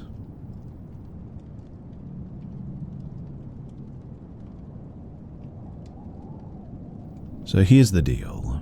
I've been living with my extended family for about a month due to some issues that I won't get into, and since I've been in the basement, I've always felt as if I'm being watched. And at one point, while I was playing a game on my phone, I even felt a hand on my shoulder. I had headphones in, so I didn't hear anything, and I turned around thinking that it was my aunt or uncle, but there was no one there. That was the first thing that had me going, what the heck, and I've also seen some stuff move at the corner of my eyes, but that could be anything, so I won't just say ghosts. But what really got me scared and had me so terrified that I couldn't sleep was that I was in my room watching TV as my aunt and uncle had a small older TV. They didn't use it anymore, so I was watching Disney Plus on it, and also was watching some Family Guy. I was watching the episode where Braun got married to that girl who was dying. Anyway, all of a sudden I got this feeling of very intense fear and dread, like it was so intense that I never felt anything like this in my life. I turned off my TV and then tried to sleep, as I thought maybe some sleep would just make the feeling go away. It must have been around 2:30 in the morning. Don't judge, I have a bad sleeping habit. But then, all of a sudden, I heard one loud knock at the front door. My room is located right under the living room and front door as well.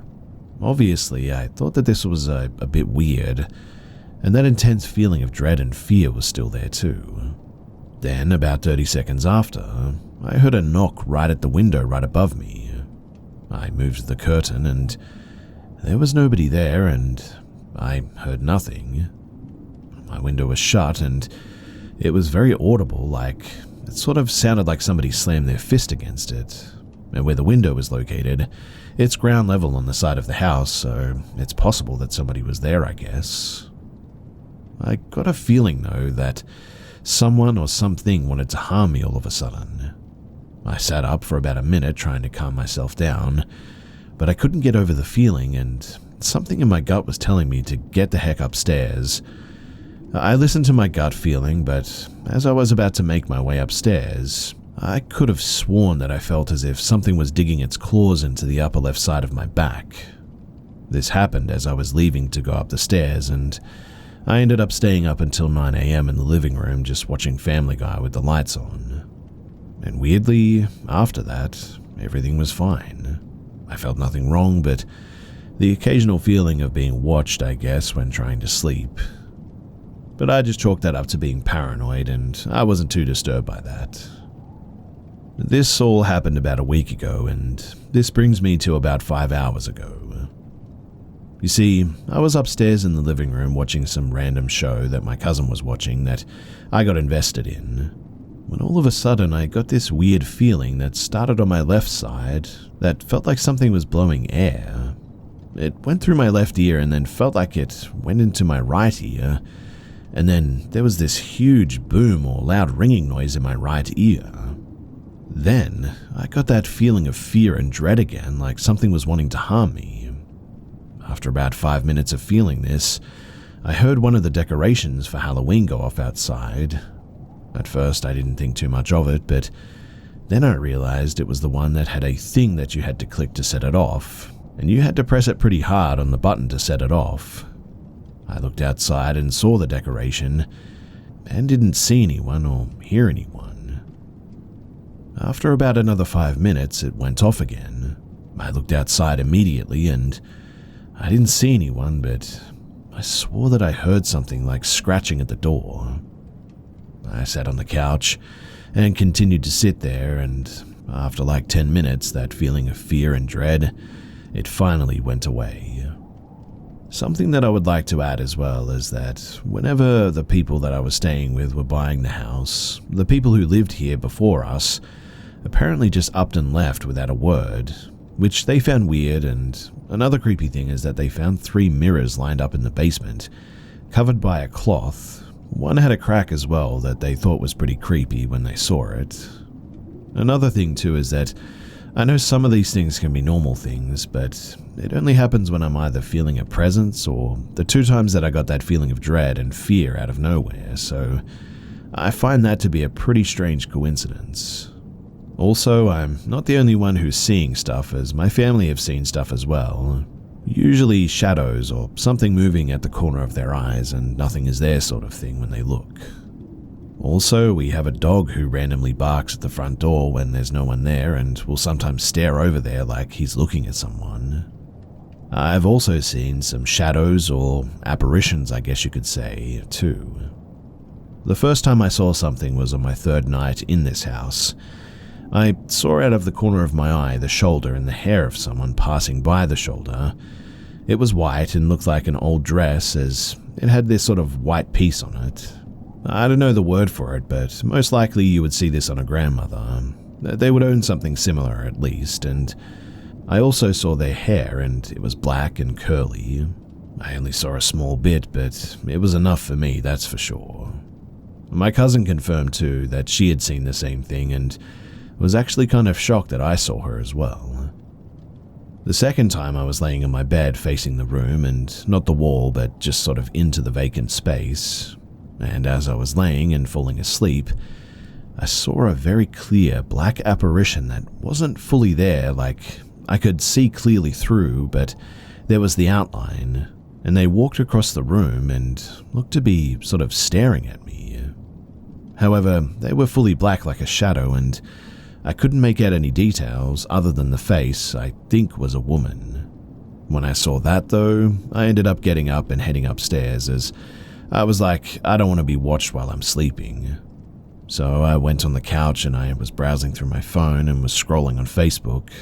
I left the door open that goes into the living room, and that was when I saw very clearly a shadow figure peek around the corner to look at me. I looked up where I saw it, but it wasn't there anymore, and all the hairs on my arm went up.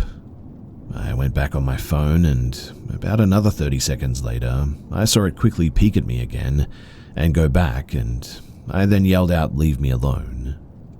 After that, I wasn't bothered anymore. I've been a believer in this stuff for years now. Well, kind of always have been, I guess, a bit of a skeptic, but right now I'm honestly a little bit scared, as I've never had something like this happen to me before. I'll also mention that the house that I'm staying in is 130 years old, and my other family members say that they experience the feeling of being watched as well, but they've never mentioned what I've just said, so I don't know if there's anything more to their stories. In any case, please let me know if you know what I should do about any of this, or perhaps if I just need to go and, well, lock myself up.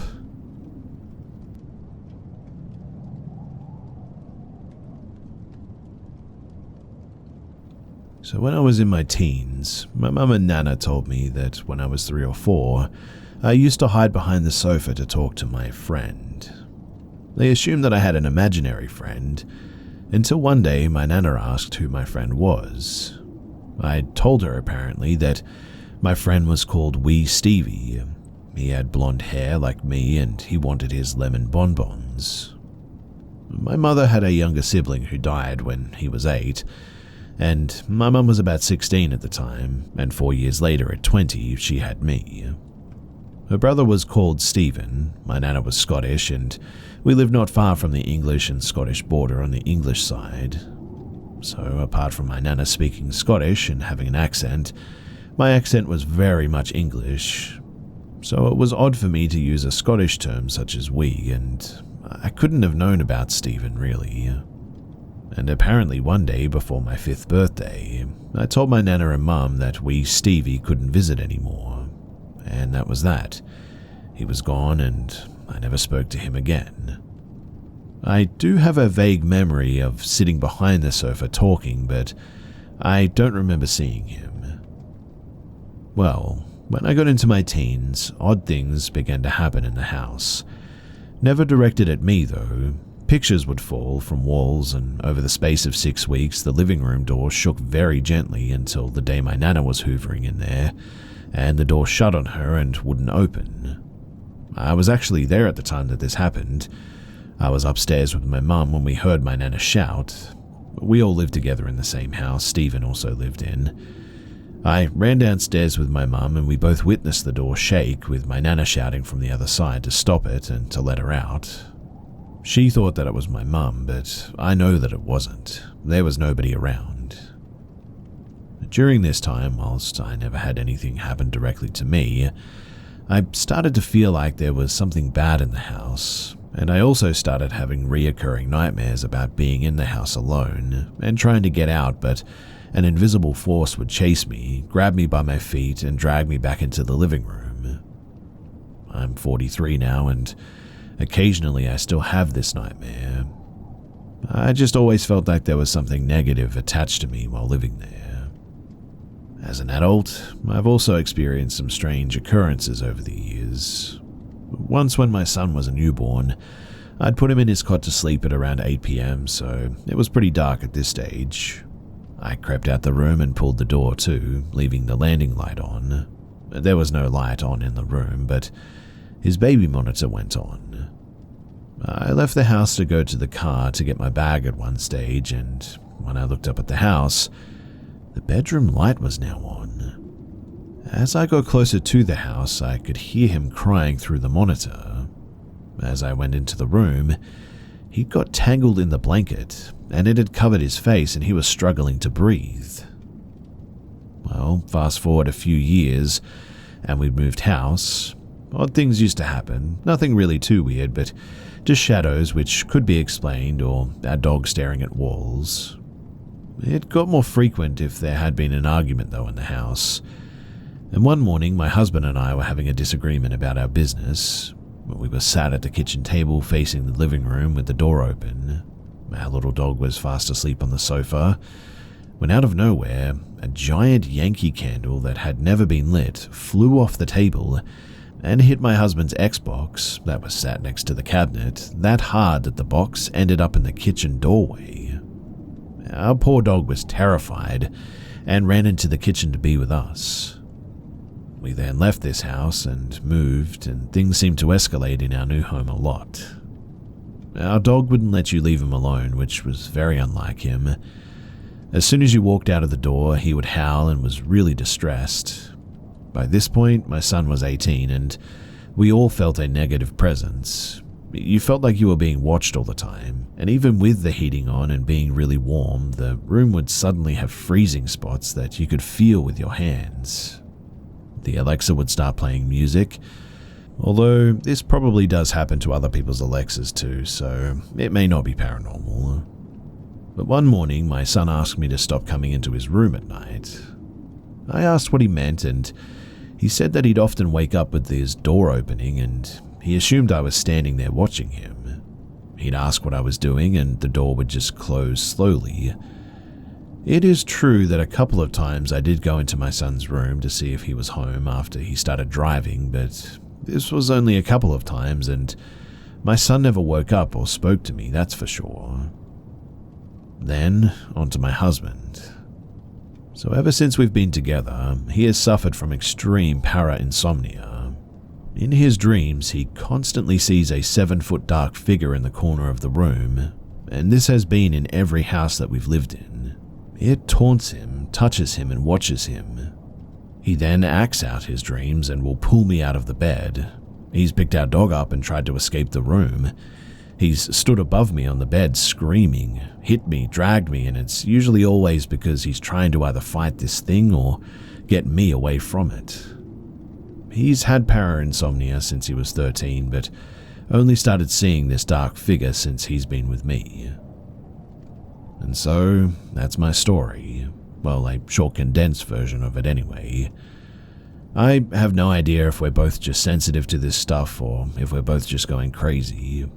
Our current house feels nice with a good energy. We do often feel something, but it's nice and warm, I guess. My husband still dreams about this thing too, but not as often, which we're thankful for. But the reason why I'm here is to get your thoughts.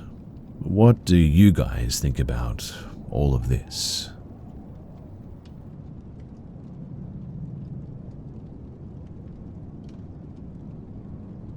This happened in 2018. My parents, my husband, and I, we were driving to Indianapolis to see some family. I'd found out about my husband's 4-month emotional affair with his unstable ex, and I was really struggling and I felt extremely alone. His ex had tried to break us up, and I was afraid that she would succeed because of how manipulative she really was. I lied and told my husband that I was having a cigarette while actually I went to the bar. I ordered 2 double vodkas with a splash of orange juice, and I was really connecting to the bartender when she said that they were closing, and so she gave me another bar that was close by. I was already feeling relaxed when I got to TGI Fridays. I ordered 2 more double vodkas, and I was pretty much wasted. So I went outside to have a cigarette and to sort of wake me up a bit. I was leaning against a light pole in the parking lot. Time passed, and I suddenly realized that I was being walked and pushed into a car. Suddenly I heard my mum yelling to stop, that I was her daughter, and this creepy man was challenging her on whether we were related. It was insane, and I don't really remember too much, but I do remember him trying to steal me, if that makes sense. This guy would not give up and was basically holding me hostage. That's when my mother said that she'd call the police, and he drove away so quickly that his passenger driver was still open. My mother and husband told me later that they tracked my phone and came to where it said that I was. I had my phone in my purse, so I don't know if the guy got rid of it or what, but whatever the case, it was very scary. They found my phone discarded. Then my mum called 911 because I was extremely drunk and am not making any sense. I woke up in the hospital. I was tied down because apparently it was for my safety. And when I actually woke up, I had huge bruises on my arm from the guy trying to get me into his car, and also an incredibly huge bruise on my chest. I didn't know what happened at the time, but I felt very guilty and never really understood what actually happened. My husband and I eventually worked it out and we're good now, but I'm thankful that my mother and him were both there that night, because if they weren't, really, I don't want to think about that.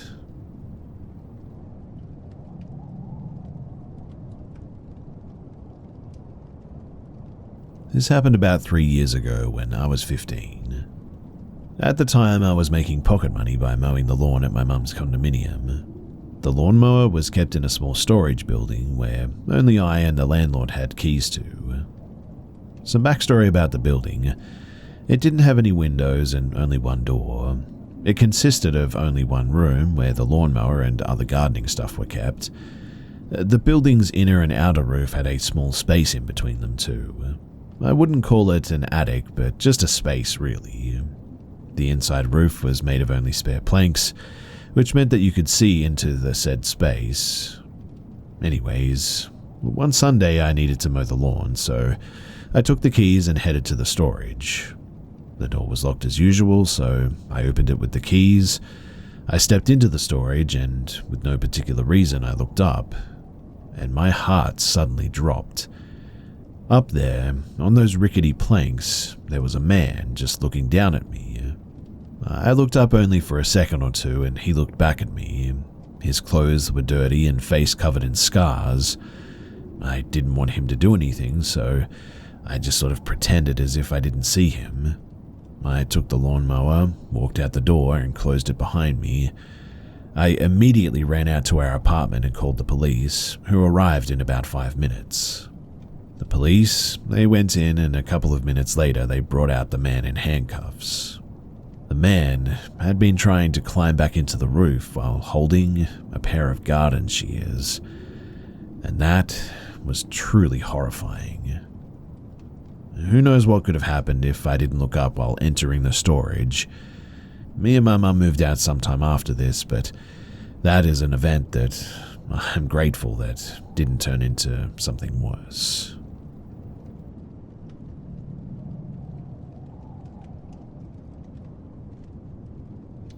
It was autumn in 2015. I was 23 years old, I'm now 31, and during that time I lived in Lancaster as I was studying at the university there. For those who are not familiar with the place, it's a small and rather quaint town in the northern part of England. As a student, you could either live at the university campus or in private accommodation in the town. I had decided to live in a newly built renovated apartment in a nice side of the town, and yes, it was very expensive. Now, I had already been studying for 2 years and had reached my 3rd year by this stage. At this time, I had grown accustomed to the layout of the town, and I felt comfortable and safe living there, semi-independently at least, with 2 other friends who were also studying at the university. Since my 1st year, I had decided to improve my fitness by taking nightly runs around either the campus or the town. As we were living in the town centre by my 3rd year, I would run either with my housemate or sometimes alone. The important thing to note about this place, though, is that, and this will be important for later, it's quite a large residential area that is hilly and far removed from the bustling centre, which at that time was a hub for the students or the local northern folk, probably drinking in pubs or eating pies or something. Now, occasionally, like I mentioned, I would run with my housemate. However, I preferred to run alone and listen to some kind of heavy metal. I was a big fan of Deftones during that period. On this particular day, as I said, a chilly autumn evening, I had decided to run alone, and it was about 8 p.m. and I had my headphones in. I had started to run up to the more isolated district that led up to a very pretty residential area and a large green called Williamson Park. It actually had a butterfly museum at the top of the hill. And next to the park was a very large graveyard, the kind that is miles wide and had different areas, large yew trees, crumbling graves, a crypt in the center overrun with leaves and ivy. But what was especially creepy about this particular cemetery was that it had the ruin of an old mental asylum or hospital at the other side. You could actually sneak in if you walked across the width of the cemetery and crawled through a small hole in the fence that led to the asylum grounds. This was obviously not advised though, as guard dogs roamed the derelict building all the time. It was not a place that you wanted to be during the night either. So, I had made my way past Williamson Park and up to the entrance of the graveyard. Immediately, my eye was drawn to something small standing at the imposing gates of the graveyard. They were kind of tall, black iron gates that were at the bottom of a little winding path. I felt a little apprehensive, but it wasn't unusual to see people walking their dogs, etc., out of the graveyard, so I started to slow my pace to a walk in the direction of the shape. As I drew nearer, I realized that the shape was a child, maybe around 9 to 10 years old, and they were running towards me frantically. They looked panicked and scared. I think that they were crying. I vividly remember that the girl was not wearing a coat, only a thin dress that would not be suitable for the harsh autumn here. She asked me if I could help her, though. She was desperate and seemed to be frightened of something. She kept looking back into the graveyard, which at this point was totally pitch black beyond the gates. I mean, there was absolutely no light beyond that path. As the graveyard was quite large, it was chilling to see the depth of the blackness and the vulnerable child standing at the mouth of the gate, helpless like this. I don't recall what the girl said exactly, but I then offered to call the local police. I dialed 999 into my phone and had it on loudspeaker, but the girl immediately changed.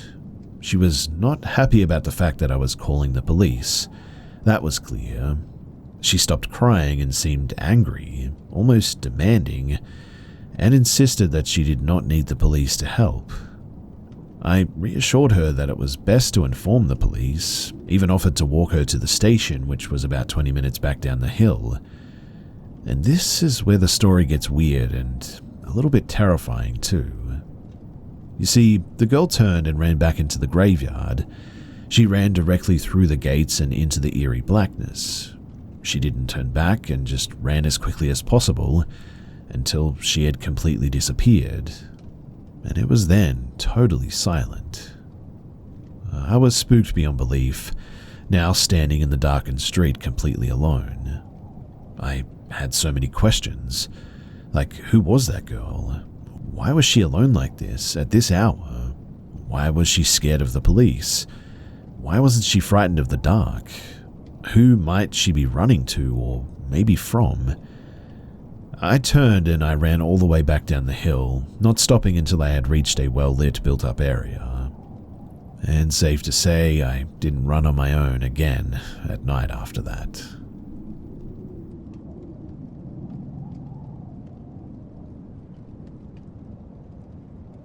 My post-secondary classes were always at night, and I usually got out at around 11:30 p.m. Home was 5 long Florida miles away, a drive that typically took around 25 minutes. At that time, my fiancé and I were living in a brand new apartment complex on the 4th floor. From day one, though, strange things started happening. Our apartment had an unusual layout, I guess. Basically, a big circle. The bathroom connected to both the living room and the kitchen, with doors on either side, and our closet was located within it.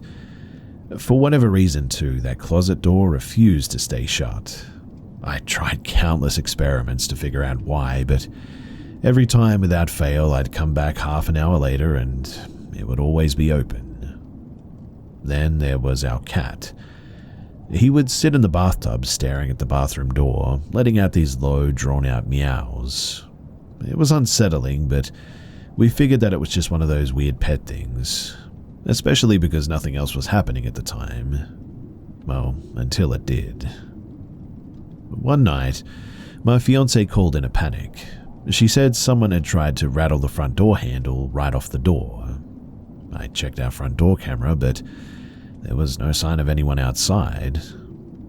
While I was still on the live feed, trying to calm her down, it happened again though, a violent, almost desperate rattling, like a grown man trying to tear the door off its hinges. The door was the only point of egress or ingress in the apartment. I told her to grab the shotgun, sit in the corner, and that I was on my way. I left class instantly, hopped onto my motorcycle, and somehow made it home in 5.5 minutes, blowing through the red lights. When I parked and got into the elevator, I suddenly felt like I'd swallowed an apple whole and couldn't breathe. It was as if an invisible weight pressed down on my chest. Still though, I pushed forward, made it to the door, and signaled for her to put down the gun. I searched the entire apartment, but there was nothing.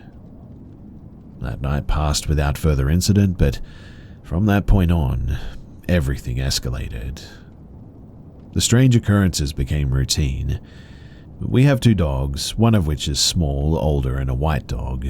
And one day she was padding through the bathroom, heading toward my bedroom to crawl under the bed, her usual cozy spot.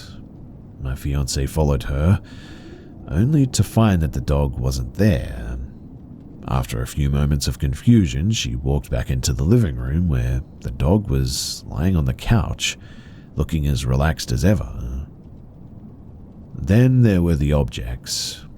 We came home one day to find all of our plates. They had been moved into the silverware drawer. On another day, we found both our ottoman and chair had been rotated to face the fish tank, almost as if in a deliberate contemplation sort of way. We decided to leave them that way. The strange occurrences continued, though. We'd be walking through the apartment and suddenly hit pockets of, the worst smells imaginable. And just as suddenly, the scent would vanish.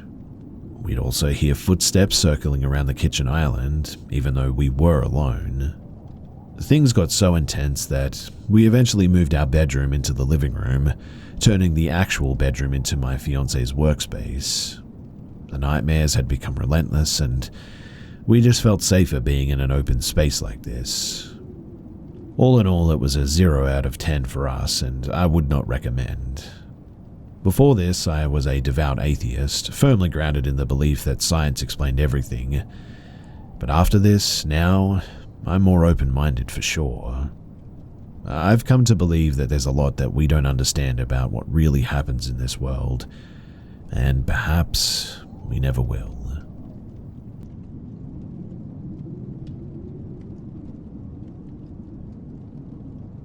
So I was 7 or 8 years old, and my mum had just tucked me into bed. I fell asleep like I always did, but then I woke up sometime later to my mum's voice saying, "Time for bed, want me to tuck you in?" I was confused by this, given that she'd already tucked me in. I don't think that I responded because I was sleepy, but then something slapped me across the face really hard. I woke up, looked around, but nothing was there. Weird. Obviously, that freaked me out, so I hid under the covers and tried to go back to sleep. I was shaking, and I had that feeling like somebody else was in the room with me, standing right behind me, even though I confirmed that nobody was there. After a minute, I got slapped again, though, 2 or 3 more times. This was even more confusing given that I was under the blanket now, so what the heck could be slapping me? And why did it have my mum's voice? I was obviously very freaked out, as you can imagine. I laid there in fear for what felt like an hour, unable to sleep. Then, finally, I got the courage to get out of the bed and go to my mum's room to find out if the voice that I had heard was really hers. She was asleep, though, and when I woke her up and told her what had happened, she had no idea what I was talking about. In other words, it was not her who came into my room. She was asleep the whole time. I don't know if it was paranormal or not. Maybe it was sleep paralysis or something. I definitely experienced that as a kid, but I know that I felt pretty awake after being slapped in the face like that, so I'm really not sure. If it was just the one slap that startled me awake, I would say that it was probably just a dream. But the repeated slaps after I woke up, that makes me really doubt that. The memory of this event has always stuck with me quite vividly, and the details of the story have never changed. Personally, I don't think it was sleep paralysis though, because I know what that feels like, but I really just have no idea if it was paranormal or not. I've heard some similar stories, and people are very quick to attribute experiences like that to demons, but I don't believe in that kind of thing. I'm not sure if I even believe in ghosts, in fact. All I do know is that experience scared the heck out of me, and I just don't have a convincing explanation for it. There were a lot of other weird things that happened in that house, but that experience was by far the most extreme.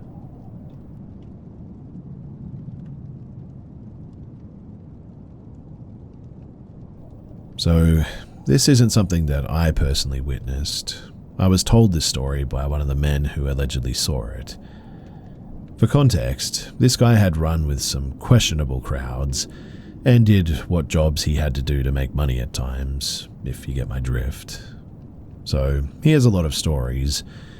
I mostly consider this a tall tale, but there is still enough of it that makes me wonder, well, what if?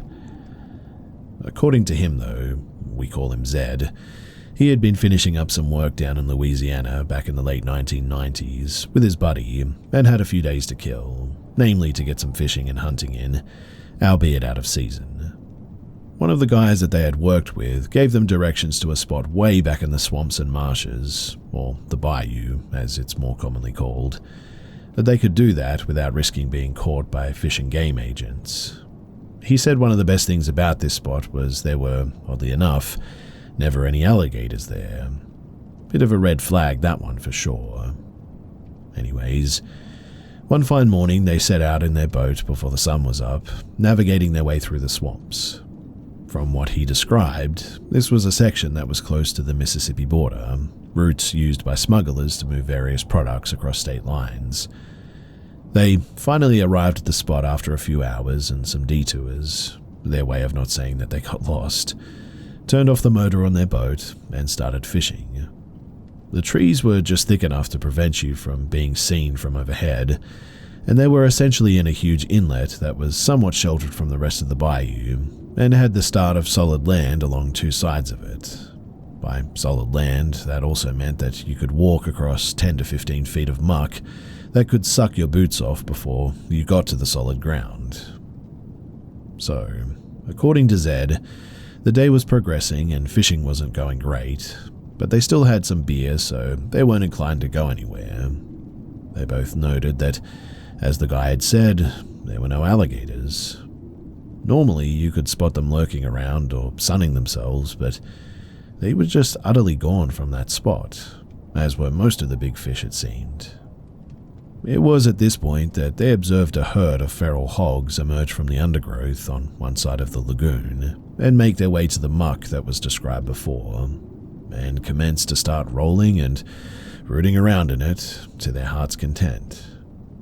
Zed and his buddies slowly angled their boat closer, as they had sidearms with them and certainly had no issues with getting wild pork instead of fish if the opportunity was there. The hogs were leery but not afraid, keeping the humans in their line of sight as they frolicked. Zed saw that they had no real way to get to a hog if they shot it there, so they just sort of floated along and watched for a good opportunity.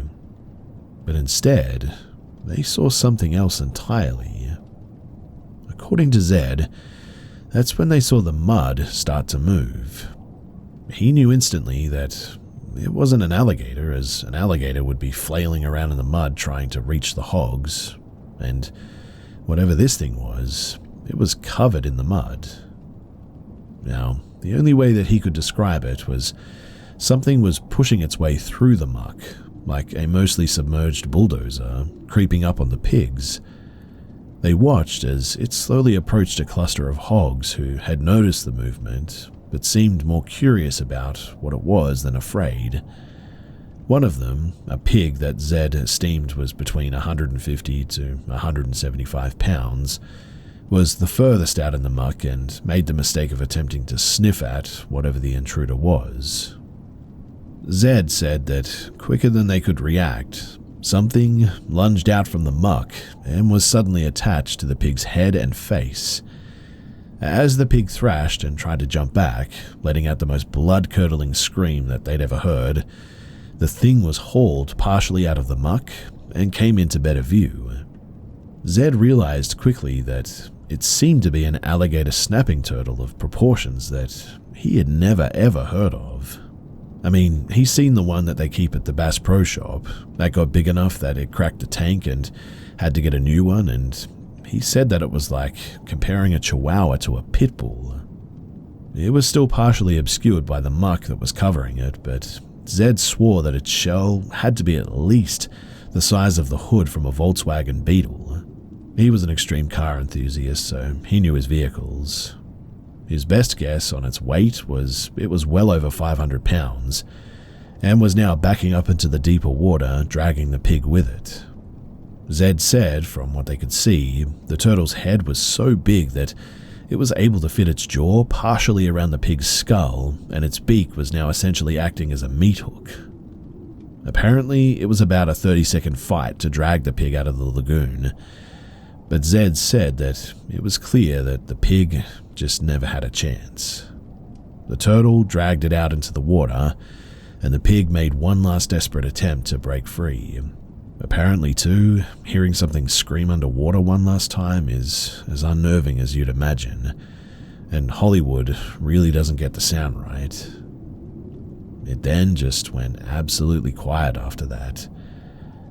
According to Zed, he and his buddy sat there for a minute processing what they had just seen, and except for the froth on top of the water and stirred up mud, there was no sign anything had just happened. The other hogs had obviously fled as soon as their comrade was attacked, and except for some bugs, it was almost completely silent. They couldn't say why, but Zed said that they booked it out of there at that point, that something was off and it just felt wrong to be there. And I mean, it wasn't like they could go to Fish and Game and describe what they saw, but they did fill in their acquaintance on why there were no alligators in that area. As far as Zed knew, nobody else had ever seen this colossal turtle before and came forward to talk about it at least. But Zed said that it was big enough that if it caught a person unawares, it could easily overpower and kill a human the same way that it did that pig. Or perhaps if you had a body, this would be a great place to get rid of it. Again, this is how the story was told to me. It's not my story, and I'm inclined to mostly believe that it's a tall tale, or an exaggerated one at least. But it does highlight that you don't need something as fanciful as a skunk ape or a Bigfoot to be nervous about what might be lurking just out of sight.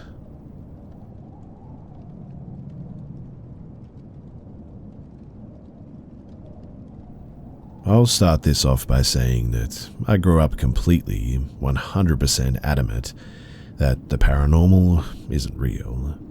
It can all be rationalized, and that people who believe in it haven't thought about it hard enough. I've shared other stories about paranormal events that have happened in my life recently that have completely changed my mind, primarily about my neighbor's house. That's not what I'll be talking about today, though.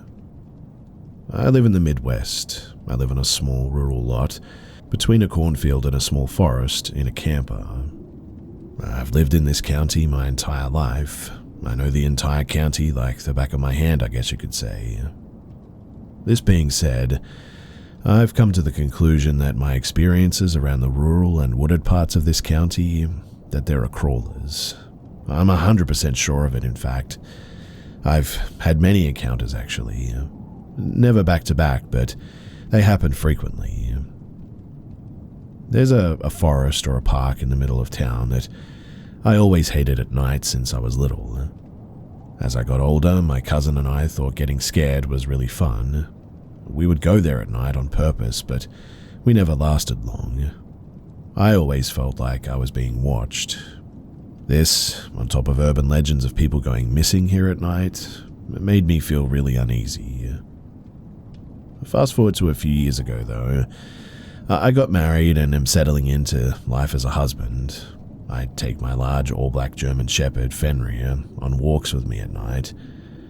I always walk towards the park, but I usually don't enter into it. The first time something weird happened was 5 years ago. I was walking Fenrir and the woods to the front and to the right of me. To the left and behind me was a neighborhood edge and a sort of small playground, when suddenly it just went silent. My dog started acting super anxious. He's usually a very stoic and quiet dog, though. He's 120 pounds and built like a tank. Looks very intimidating, and he knows it too. I heard rustling in the woods following me, though, and I felt like I was being stalked by something. At that, I ran home, and really that was the end of the first encounter. Nothing much to it. I had a few more encounters like that, but last year, things really amped up. I was on a walk around 11:30 p.m. with Fenrir, my wife, and our little newer dog, Booger. He's a terrier chi mix, and we are walking down the same path, and about 3 blocks away from the woods, 4 or so deer are sprinting out of the trees and into the street towards us, and for whatever reason they seem terrified. But then I hear what I can only describe as what sounded like a human trying to mimic the sounds of a monkey. Honestly, too, I thought that it was silly until, recently when I read a story about another guy who heard the same thing. We laughed it off as some kids playing around. Once we get up to the woods and are walking parallel with it, we can clearly see 2 reflective eyes and a silhouette staring us down from the tree line. We also heard a deep growl at this point, and then like a hissing sound, but it wasn't super high-pitched or anything. Both of our dogs acknowledged this as well. Finn stared and Booger growled a bit. I made a Facebook post on the community Facebook group, and other people told me similar stories from around this town.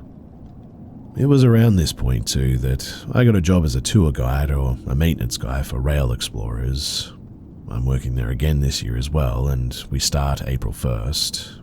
Basically though, they take unused or tour-specific railroad sections that aren't used federally, and they have these sort of pedal carts with motor assist on them that you can use to explore the tracks.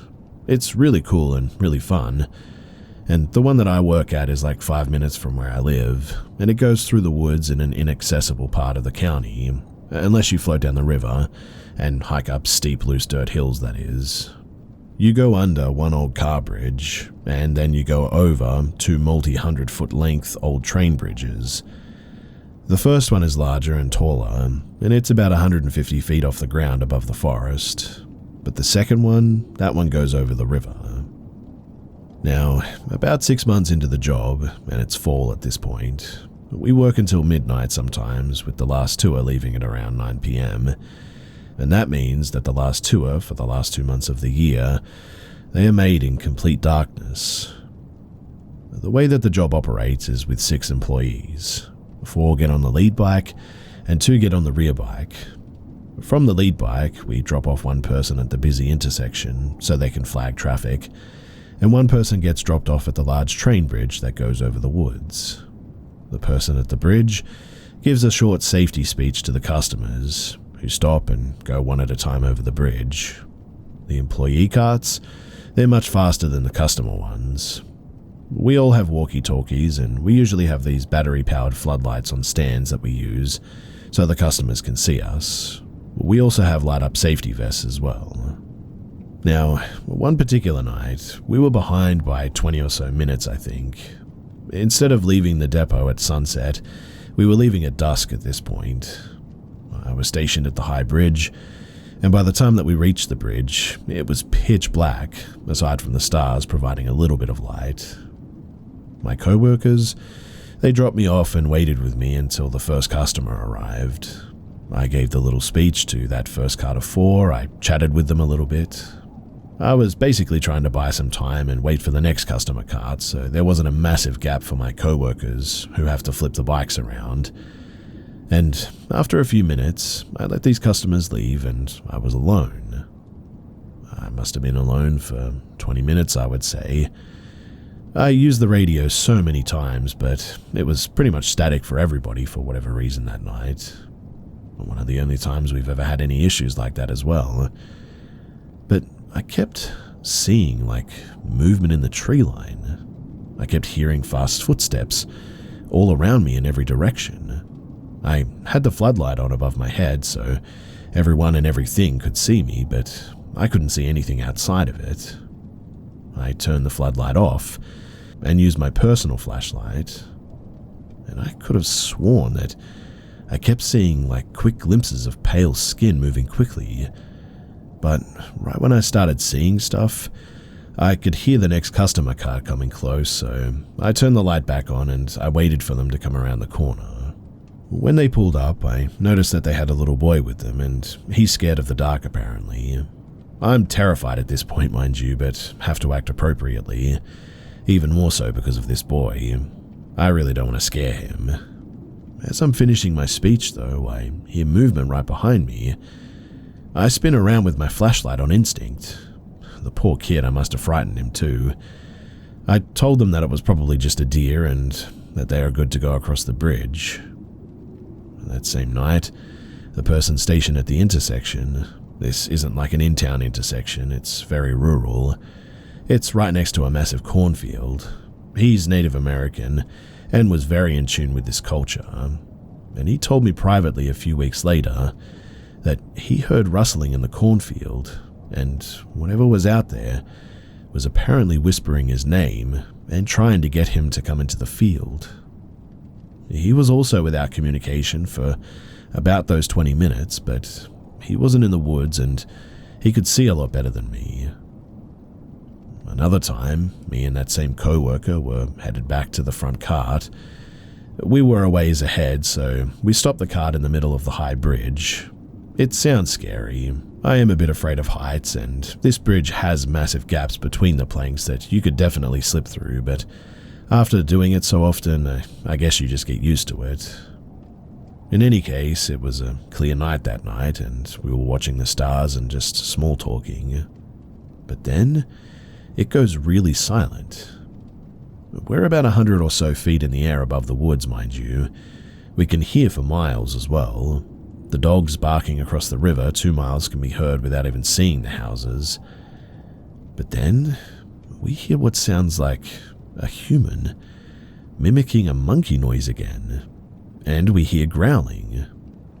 He looks at me completely seriously and tells me in a stern tone that we need to get out of here right now. I drive the heck out of there, no questions asked, and he moves states to Nevada shortly after this as well. A few other things happened here and there and to co-workers as well. Each of my co-workers have at least one story to tell. I'm only sharing mine at this point because otherwise this would be way too long. But a few months go by and it's late fall, around the middle of November. I drive through that park in town a lot when I just want to go for a drive, and I had my dog again, Fenrir, with me, and it's around 2 a.m. I can't sleep, so I'm listening to Melvin's CD and driving leisurely through the park. As soon as I get past the entrance gates, though, I feel really uneasy and just sort of weird all of a sudden. Mind you, I'm not easily scared by much, but going to that park at night, it makes me feel a primal fear. It's beyond fight or flight. I've never felt that way in my life anywhere else, in fact, ever, and I feel it every time that I'm there. So I'm driving through the park and I've rolled the windows up a lot more. Fenrir can still poke his head out but can't leap out. As I go deeper into the woods, I feel just worse and worse. I decide not to turn around because I'm already past the halfway point anyway. Turning around at this point would actually make me stay in the woods longer. I started speeding where there weren't turns that I couldn't see around. I round the last corner and what I saw, it will forever stay with me. There was a pale, skinny humanoid, tall and lanky and not quite human, crawling on its hands and feet, but it was crawling so quickly that it must have been going 20 miles per hour at least. We don't have bears here. The only animal that size are large humans and deer, and I can assure you that that was no deer. It went from my right, across the street, and then just went into the tree line. Fenrir saw it too, and he doesn't bark at animals, not even other dogs, but at this thing, whatever it was, he went absolutely ballistic. He was going crazy. In fact, he was trying to force himself out of the small gap in the window, nearly foaming at the mouth and snarling. He never acts like that, ever. I'm a certified dog trainer, and I've raised him from birth, and I've never seen him like this before. In any case, I quickly got out of there, and we didn't look back. Most recently, I've sort of become, maybe obsessed with this park, I guess is the way to say it. I've walked there at night from my camper to the park with Fenrir, and I'll never do it again. I didn't see a figure this time, but as I was entering the park, a massive owl flew by my head, so close that I could have smacked it mid-flight. This made me feel a bit weird for some reason. And as soon as I get into the park, I feel extremely weird again, anxious and nauseous. I walk a few hundred yards to the only streetlight in the entire park, and I turn around and face the woods.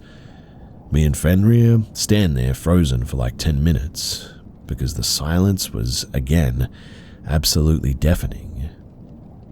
Anytime I heard anything, I was jumpy. Finn was anxious as heck too. He kept staring into a certain spot in the woods a ways off as well. And I swear that I saw eyes in there every once in a while too. I built up the courage to walk out, and after that, I haven't gone back since. It will be interesting to see what happens at my job this year. I wanted to add that the county that I live in is packed full of abandoned mines as well, hundreds of them, and I'm not 100% sure if it's all related or not, but based on some of the things that I'm reading, apparently there might be some sort of a connection.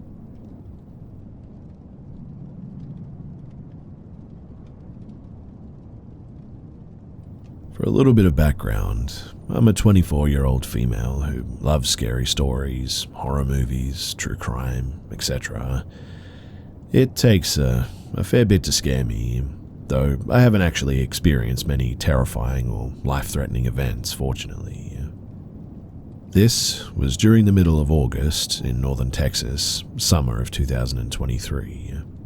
The nighttime temperatures were around 100 degrees at this point. So my dad and one of my brothers, who's 11, drove an hour north into the countryside to go stargazing for my brother's Scout Merit badge. There are some twisty gravel roads in the forest as you approach Black Creek Lake, and we got to see a coyote, a deer, and even some raccoons. We live in the city, so we don't often see such animals, and we honestly thought that would be our excitement for the night. We then finally made it to the recreational park grounds beside the lake. The layout is pretty simple there. If you're standing in the round parking lot, then the campgrounds are to the north and west, the lake is south, and the path in and out is east of us. But there are no official campgrounds east of this recreational area, which is important for later. So, we got there at around 10 p.m. and we set up. We were able to successfully see some stars through my telescope as well as Saturn, which was exciting for us. Throughout this whole time, though, there are two parties, or what might have been one group in a parking lot and surrounding nearby area. One party was kayaking and then later fishing from the boat ramp area west of us. To the north, in the lot, there were two cars as well. And from that direction, we were constantly hearing a loud and sort of irritating voice of a woman who was obviously in a bad mood and didn't want to be there. She continuously cursed at someone, or no one in particular, and at one point was mad at someone for taking her keys and obstructing her from driving, which obviously made it sound like she was drunk or under some other influence. At one point in the night, around 11 p.m., we hear someone loudly, sporadically honk one of the car horns over and over in sort of random patterns. Then we hear the obnoxious woman rudely tell someone to wake up over and over again, then proceeding to hold down the horn for a few seconds at a time, and continuing her assault on the horn and our ears. By this point, my family and I are just about ready to leave due to this loud commotion. I personally was fixing to go over there myself and tell her off, but I knew that probably wasn't the best idea. I definitely didn't want to put myself and my unborn baby in any danger. Then, for maybe about 20 or 30 minutes, we were able to watch the stars in relative peace with little noise coming from the other two parties. Fortunately, none of these people were directly involved with what happened next, but it may have been the cause of it. So just before midnight, we packed up our stargazing stuff and we got in the car.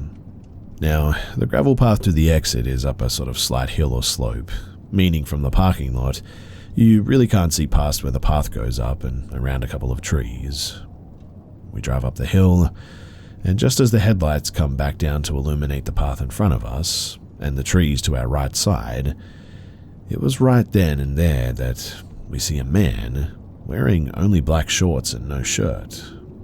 The timing was honestly straight out of a horror movie, to just suddenly see someone out of nowhere like that.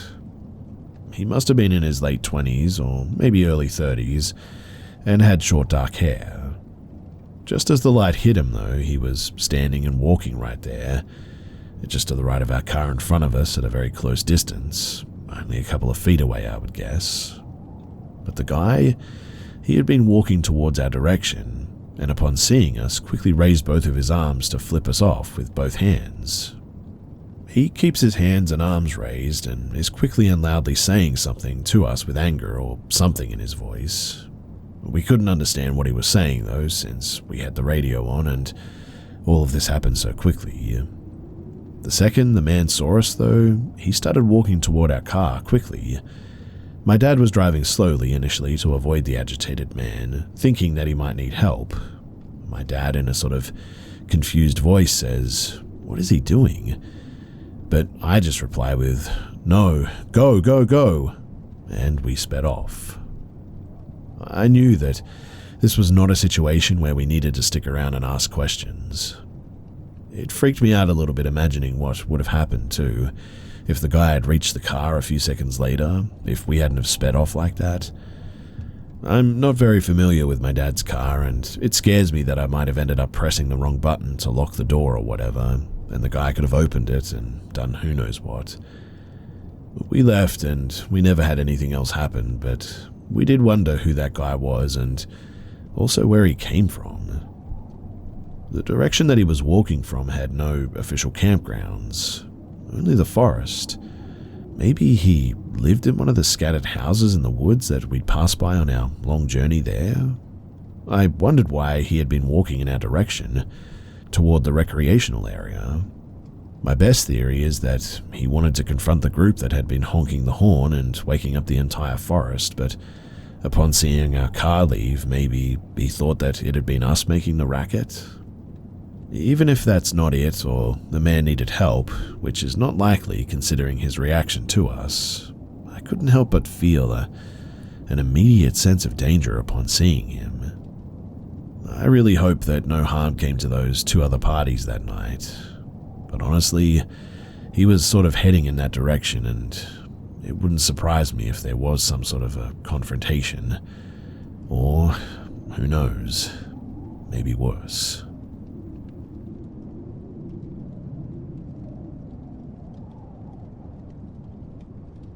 This is a story that pops back up into my mind from time to time. I've only ever told it to a few people, but I definitely feel like it deserves its place here. It's for sure one of the scariest moments that I've ever had as a kid, and something that I just cannot forget. So back when I was around 10 years old, my mum finally decided that it was time for her to start taking a driver's license. When she began taking lessons, she was struggling a lot, and for that reason, my dad decided that he wanted to do some practice with her besides the official driving lessons with her instructor, just to make sure that she would pass the upcoming test first try. My little brother and I, we were attending swimming lessons at this nearby university at the time. Behind a forested area near the university, there's this huge student parking area, surrounded by trees, which turned out to be basically empty every weekend. My dad, he saw the opportunity to take my mum here to drive around for a bit, and brought my little brother and I with them since we were too young to stay home alone. We also brought a football with us. Now, when we arrived to the parking lot later on in the evening, my parents began their practice. My little brother and I, we quickly got pretty bored though and asked if we could go over to this little grass field on the side of the parking lot just to play some football. My parents, they let us since they'd always be able to keep their eyes on us whilst driving around. After playing for some time, My parents ended up driving around in the other end of the parking lot. They weren't far, mind you, maybe 300 to 400 meters away from my brother and I, max. But suddenly, this white Toyota pulls up into the parking lot. We were playing almost right at the exit or entrance, I guess you could say. The car turns around and it stops on my right side with the vehicle facing the exit. The driver rolls down his windows and presents himself as Thomas. He looked friendly, I guess, was good-looking and young. I guess would be around 30. But this is where things started to get a bit weird. You see, in the passenger seat was a woman covering her face with a newspaper. All I could see was long blonde hair, and on the back seat was a baby sat in a baby chair. Thomas immediately states that he's from the police and that we apparently have to get into the car immediately as he has to talk with us.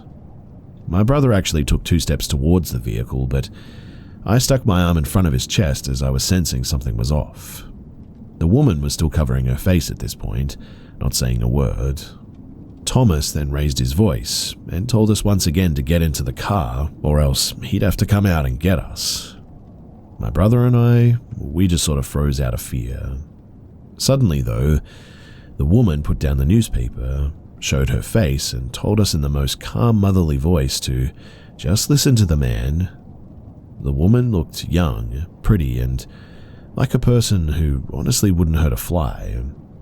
At this moment, I began screaming as loud as I could. What we hadn't seen at that point was that my dad was already running as fast as he could toward us. He was coming from behind the vehicle, so we didn't see it. My parents didn't have time to drive to us since the road down the parking lot, it was sort of twisted all the way. When my dad heard my scream, he started yelling as loud as he could, "Hey, who the heck are you? Get away from my children." As soon as Thomas heard my dad and realized my brother and I weren't alone, he threw that car into gear and took off as fast as he could. He most definitely looked like a person who just soiled himself when he saw my dad. My dad was absolutely furious though, and told my brother and I to hurry up back to the car. He didn't even think about calling the police at that point. He wanted to beat up the guy himself. That resulted in us driving around for the next hour trying to find him before my dad cooled down and decided that he should probably just call the police. We never did find out who those people were, but this episode, I guess you could call it, taught me to never judge a book by its cover. People can be the most friendly looking people in the world and still wish evil upon you or the ones you love. I'm really not sure what these people would have done to us, but I'm sure about one thing. They definitely were not the police.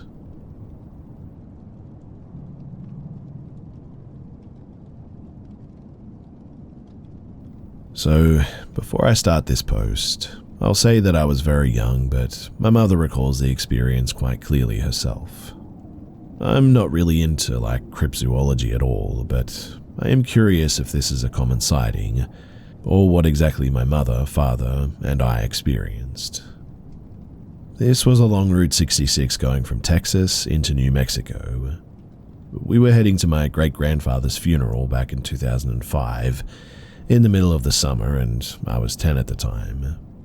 The sun was starting to set, and I remember us talking. I'm eating a Happy Meal that they bought me at the time, and we were just swapping stories and having a good time. They made me this little cubby-like area in the trunk for me to lay down in, color, etc. But most of the trip was spent just looking out the window, watching things pass by. While my parents were talking and the radio was on, I was just watching the world pass by, but I remember very clearly seeing a man standing and staring at cars. He wore a black trench coat, bowler or perhaps top hat, a black beard, but the part that I remember the most vividly was bright glowing red eyes. I pointed it out to my mum, who was distracted at the time, having not seen it. And well, a couple of hours go by and I'm still looking out my window. I made a little game for myself to see if I could count how many birds I could spot along the way. and the sun was starting to set as well. And the next thing I know, I see the same dude just ahead of us. But now, because of the dark, the eyes were a lot more intense. My mum got a little bit concerned about it and told my dad to speed up. Eventually, fatigue set in and we found a rest stop.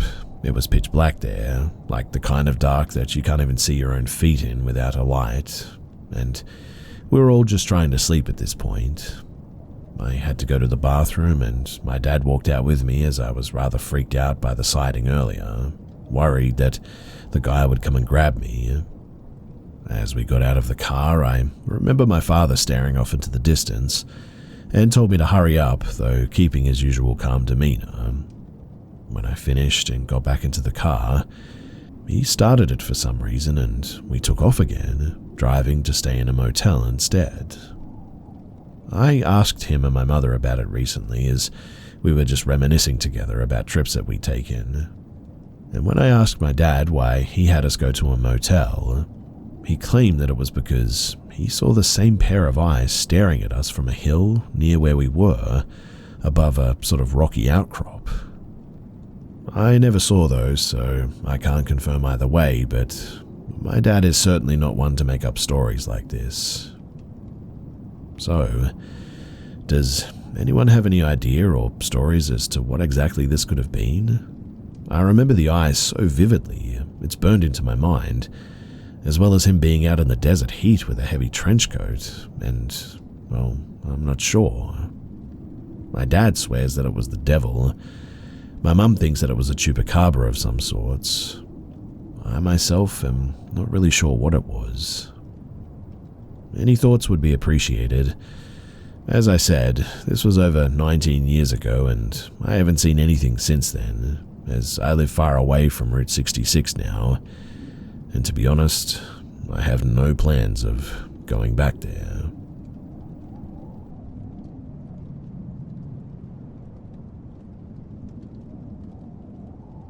For the longest time, I have really doubted sharing this, but I just need to know if anyone can help me figure out what any of this means. So when I was 11, we moved into a new house. It was our first day there, and I was busy scrapping off the old wallpaper in my soon-to-be bedroom. My parents, they went to go to the grocery store, but I stayed alone in the house so that I could finish scrapping everything off. After a while, I took a break and was looking out of the window at some point. My back was turned to the door, so I couldn't see it. Then I heard the sound of a door falling shut, and so I turned around to look. And what I saw next was someone standing in my room. Someone who looked exactly like me, but almost as if it was an older version of me, in a long white dress. There was a bright light all around her, almost like an aura. The best that I could describe it is angelic. And then she said, "Do not be afraid." But of course I panicked and I honestly contemplated just jumping out of the window because I was so scared and had no idea who she was. So while I was turned, my back to her, and was looking out of the window again, I then heard the same sound of the door closing again. I turned around and she was gone. Not too long after that, the doorbell rang and there were my aunt and uncle and cousin who were coming to view the house. I told my cousin what had happened, and for the longest time I honestly thought that I had dreamt it, until years later when my cousin brought it up. So I know for a fact that I didn't make it up because I must have told him about it right after it happened. Is there anyone who knows what this could have possibly meant, or what it could have been?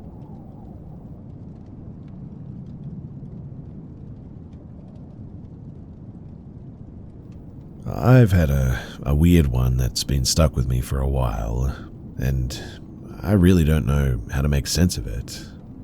And I have honestly accepted that maybe I'm just not going to be able to figure this one out. So, it was a normal day at home on my day off. I had just bought my house like 3 months ago, I would say, and was still getting used to it. I sat down on my sectional in the living room watching some TV. I had just made some clam chowder, literally my favorite, and set it in front of me while I put on South Park, since it's my comfort show and this was probably around noon. It was still bright out and the house was lit up through the blinds. But this is where I get goosebumps, because I cannot for the life of me remember what happened next. It was just 7:42 p.m. It was like a snap of someone's fingers and the world moved on without me. South Park was still on, definitely not near the episode I started on, which was the episode about Yelpers, and my food was still untouched where I left it. I just wasn't sitting up anymore. I was lying on the couch in front of my fireplace. But I never lay there. I usually use it to sit and tie my shoes before I head out. I can't really explain the feeling, but I'd say that there was an immense, raw sense of fear that came over me because I couldn't figure out where the time went or what had happened. There were just no pieces to put together. Besides that, too, I just felt kind of sick and out of body, which I kind of attributed to how worked up I got. It never happened to me before, hasn't happened to me since then. No history of anything like that in the family, and so I truly am at a loss for that one. To make myself feel better, I reheated the clam chowder and I ate it though. But some answers to things that have been asked of me before. Yes, I installed a carbon monoxide detector shortly after I bought the house, and it wasn't that. When I woke up, besides the general feeling I had, there were some marks on my foot, like it was tied up in a wire thread, but the marks didn't last until the next day, and then they were gone. There's no history of any epilepsy or blackouts in the family or personally. After this, though, I experienced shivers in my spine is the best way to say it. Not painful, but at random times it just felt like the center of my spine would get cold, and it would shoot up and down the length of my back and give my whole body goosebumps. This still happens to me now and then, but nowhere near as often as when this happened. I also had some missed calls and texts, but I didn't text or call anyone while I was, well, whatever happened, missing, I guess. That couch is super uncomfortable too. I hate it, and it's just really there to put things on. I have an awesome sectional that I can't get enough of, so I have no idea why I'd randomly wake up on the couch like that. I would never do it to begin with. I wouldn't even let a puppy sleep on it. And yeah, that's pretty much it. I have no idea what happened, and it really freaks me out.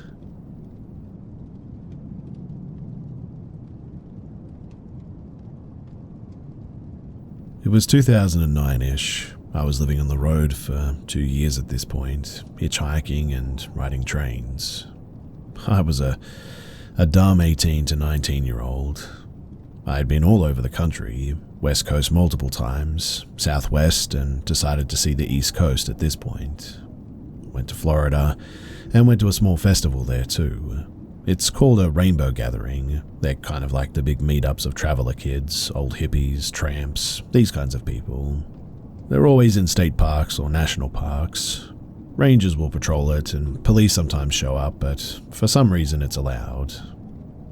Anyway, I'm not sure how, but these have been going on since the 70s, I think.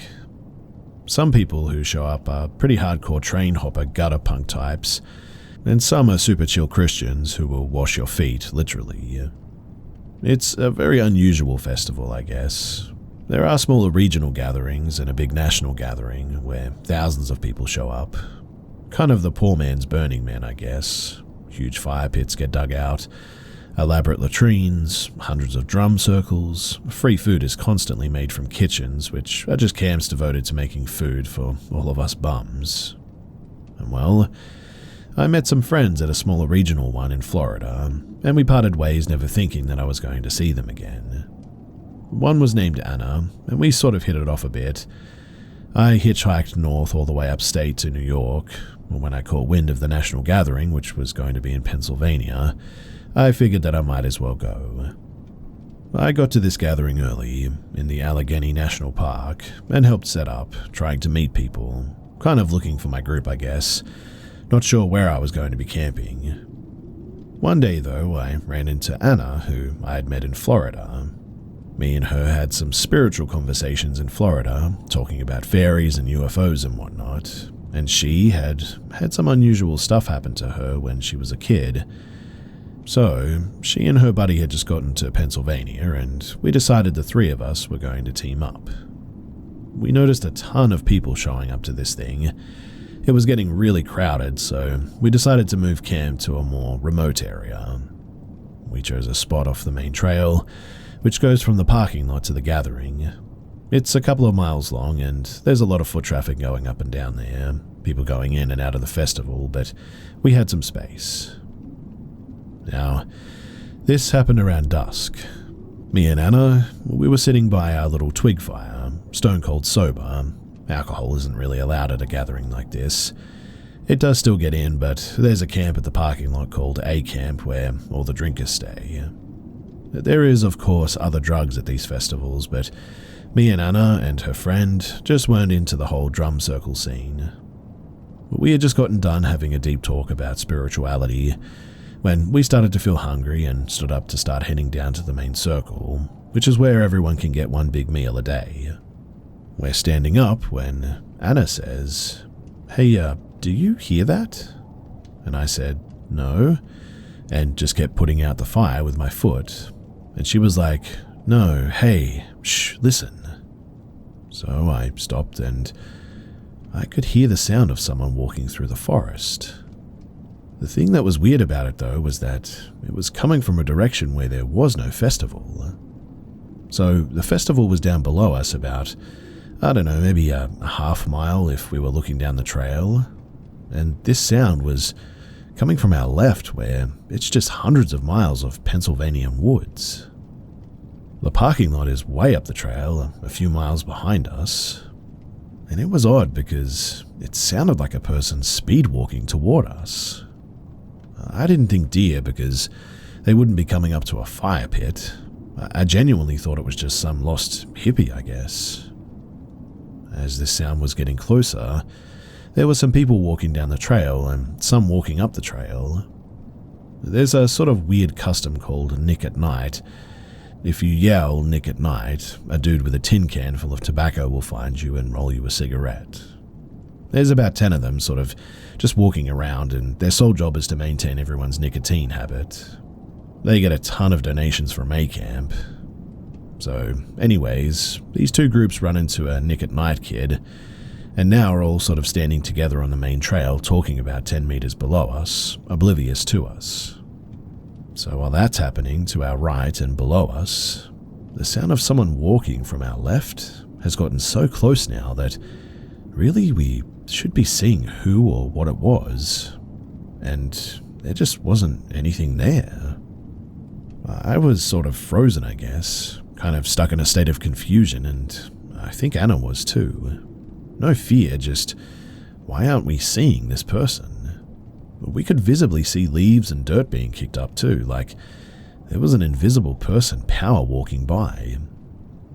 Whatever it was, it went right up to that group of people in the main trail and didn't stop, but it slowed down like it was checking them out. They seemed to be totally oblivious to this, but they were all smoking, talking and laughing, I guess. But it kind of did a turn as it went up to them and then suddenly did a straight line towards me and Anna. Anna had a keychain with a million things on it, and she was frantically looking for this mini flashlight that she had on it. It was dusk, so not bright out, but still light enough that we could see the footfalls and the debris being kicked up. My mind was thinking that there must be a squirrel or a field mouse hopping on the forest floor or something. The forest floor was covered in dead leaves, but these steps were quick, as if this was a child or a small person walking fast.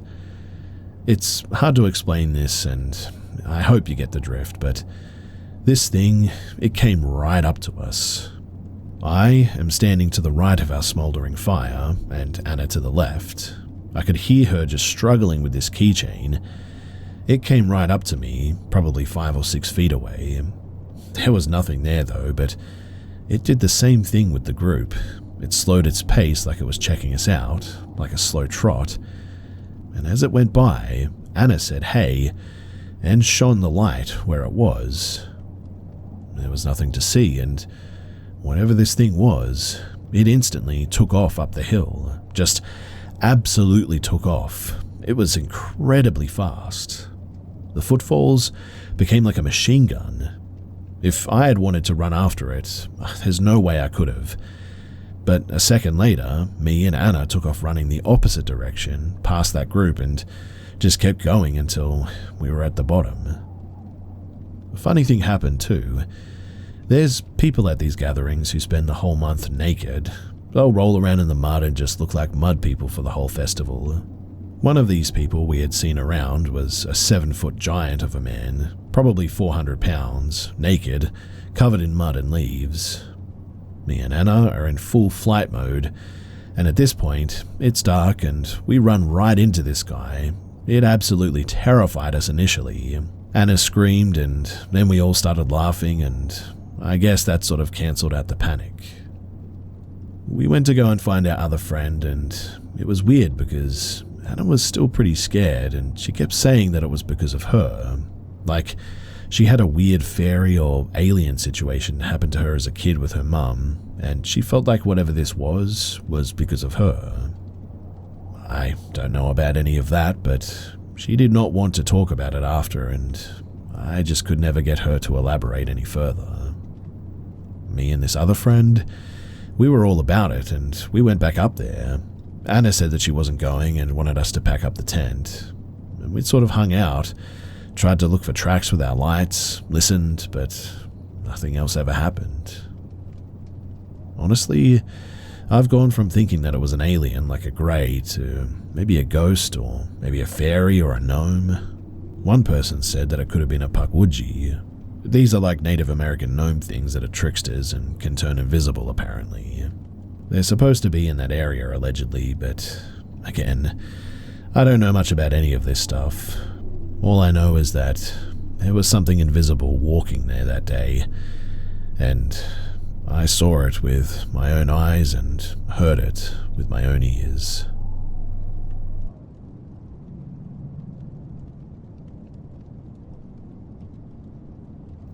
My dad doesn't believe in the paranormal, like, at all. He's very logical, trying to see things with logic and common sense, but he is also religious. This encounter, though, is something that he really cannot explain, even to this day. His friends, they also witnessed this event, and I think that they were maybe around 8 to 10 kids and teenagers on that night when they went out.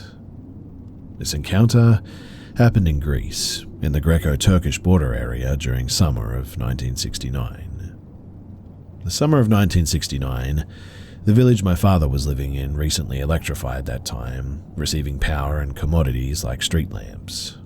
Before that time, much of the Greek countryside had no access to electricity or running water, so this was a huge upgrade for the village, along with its residents' living conditions. My dad, who was a kid back then, and his friends wanted to see how the village looked from afar with the lights at night.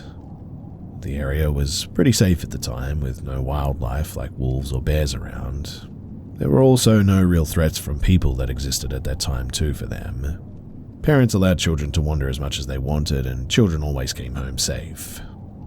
So my dad and his friends, around 8 to 10 children like I said, ages from like 5 to 15 or 16 I think, went on a trip to see the village at night. They left at sunset approximately, and at around midnight or a bit later, they decided to return. Now, the way back included passing from a strip of dirt road that was sinking for a few centimeters. There was a local legend too that this strip of dirt road was haunted by the spirit of a Greek collaborator's wife that was brutally murdered via getting spiked in a wooden pole by insurgents during World War II, the German occupation of the area. It was said that it took the form of an Orthodox priest apparently. There was a bulldozer parked in the spot. They were extracting gravel from this place or something, and when the group reached the spot, they stopped. They started feeling fearful, and The weather started getting really cold all of a sudden too. They started crossing slowly, feeling a bit afraid. To combat the fear though, they started speaking loudly and singing. They had crossed half the road when one of the children, one of the older ones, looked behind and then saw, from the bulldozer, an Orthodox priest in full uniform suddenly appear. The strange thing though was that the face wasn't visible and it was hovering a few meters off the ground. It then started following the group in a steady pace with a distance of a few meters behind them. The guy froze in fear but didn't say anything so as to not upset the group and the young children that they had with them. But a bit later, another guy turned behind and saw the priest. He panicked and screamed, "Guys, there's a ghost!" And at that, everybody panicked and started running. They ran approximately a distance of 2 and something kilometers, with the ghost following in a steady hovering pace a few meters behind them. When they reached the village's first street lamp, they were all exhausted underneath the light. The ghost stopped a few meters away behind them. For a few seconds, both the ghost and the kids just sort of stared at each other. Then, the ghost literally just vanished into thin air.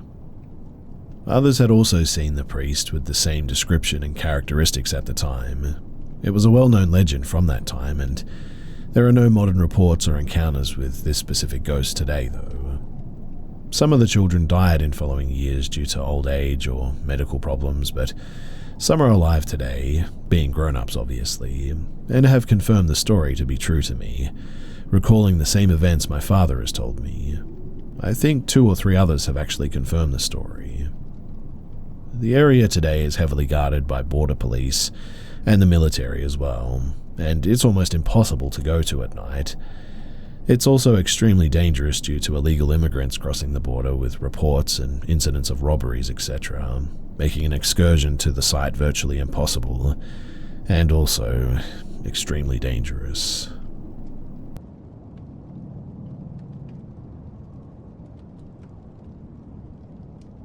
This happened in the US, Virginia, near George Washington National Forest. It started off as a normal night, driving around back roads, blasting music, just hanging out and catching up with a friend when we pulled up to a sharp turn, and as soon as we started slowing down, I noticed something standing behind a tree at the turn. Its eyes were green and glowing, but when the lights from the car illuminated the tree, the figure stayed completely black, its eyes being the only thing glowing. Almost like the way light hits an object and is supposed to bounce off didn't work on its body. It was just like the light gets pulled into this darkness and not skin, like Vanta Black but alive. At first, I honestly thought that it was a deer and I was misseeing things, but this is a gravel road where the tree line starts almost at the edge of the gravel, and when we got closer, I noticed this thing was tall.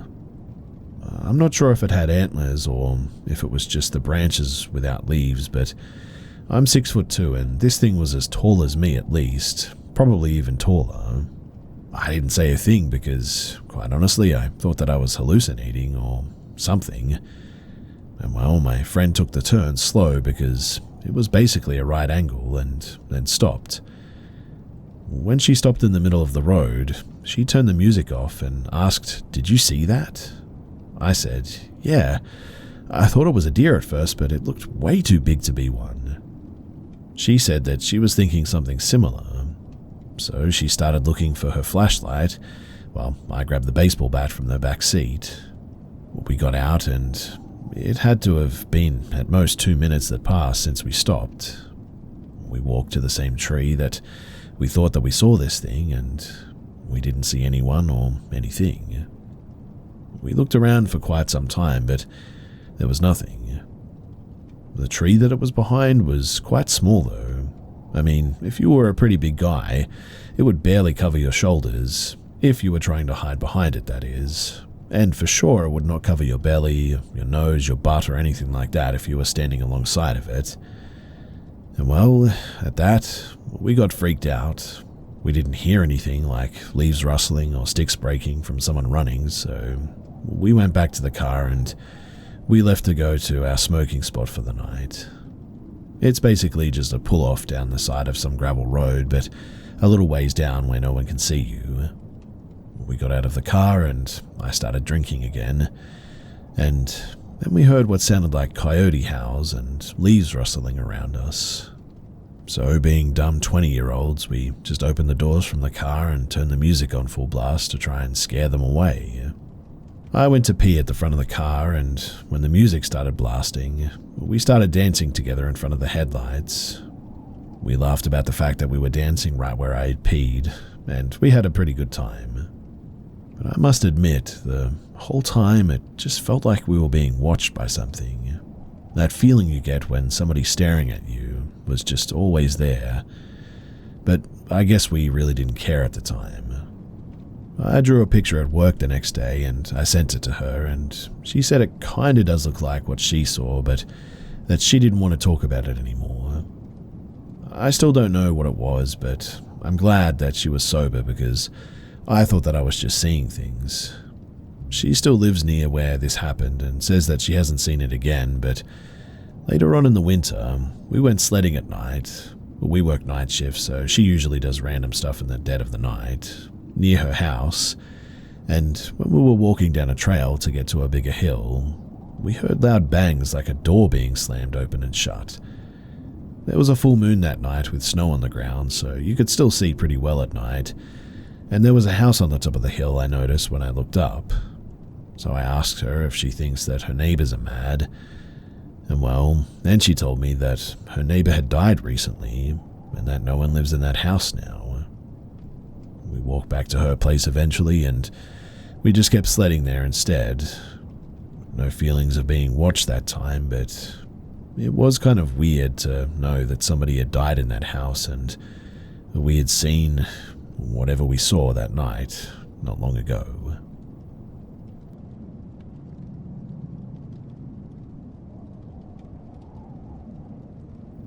This is a small summary of the environment where the experience happened, just for context.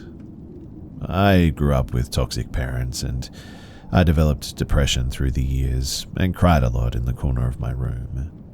I attempted self-deletion twice there too. I shared my room with my younger sister, who was badly abused by my mother. A lot of crying happened in that room from her side as well. This is to say that it was a very negative era in our lives, and during that time, I had multiple sleep paralysis episodes, and also believed that I experienced astral projection, even though at the time I thought that a spirit was trying to pull me out of my body. So, the story started when my younger sister went to visit my cousin, and my cousin told her that she was possessed by a demon, and showed her what the demon told her to do. It was a ritual to break up a couple in the neighborhood, among other things that included a mirror and smoke, etc. And her mother was moving from one psychiatrist to another to try to explain her behavior and treat her. The conclusion was that my cousin was schizophrenic because she saw and talked to someone that didn't exist. Just as a side note too, our family is the type of family that even if they did witness a demon face to face, they wouldn't believe it, and would try to get a medical or scientific explanation to it all. Anyway, my sister, 15 and female at the time, comes back from visiting my cousin terrified and told me, 22-year-old female at the time, all about what happened, and I'm like, okay, that's bull, but I listen to her and comfort her as much as I can. She swears that she felt a spirit during the rituals though, and I brushed it off saying that it was just psychological and my cousin is probably crazy and is seeing a doctor for that. Moving forward, my sister becomes convinced though that she is possessed by a spirit.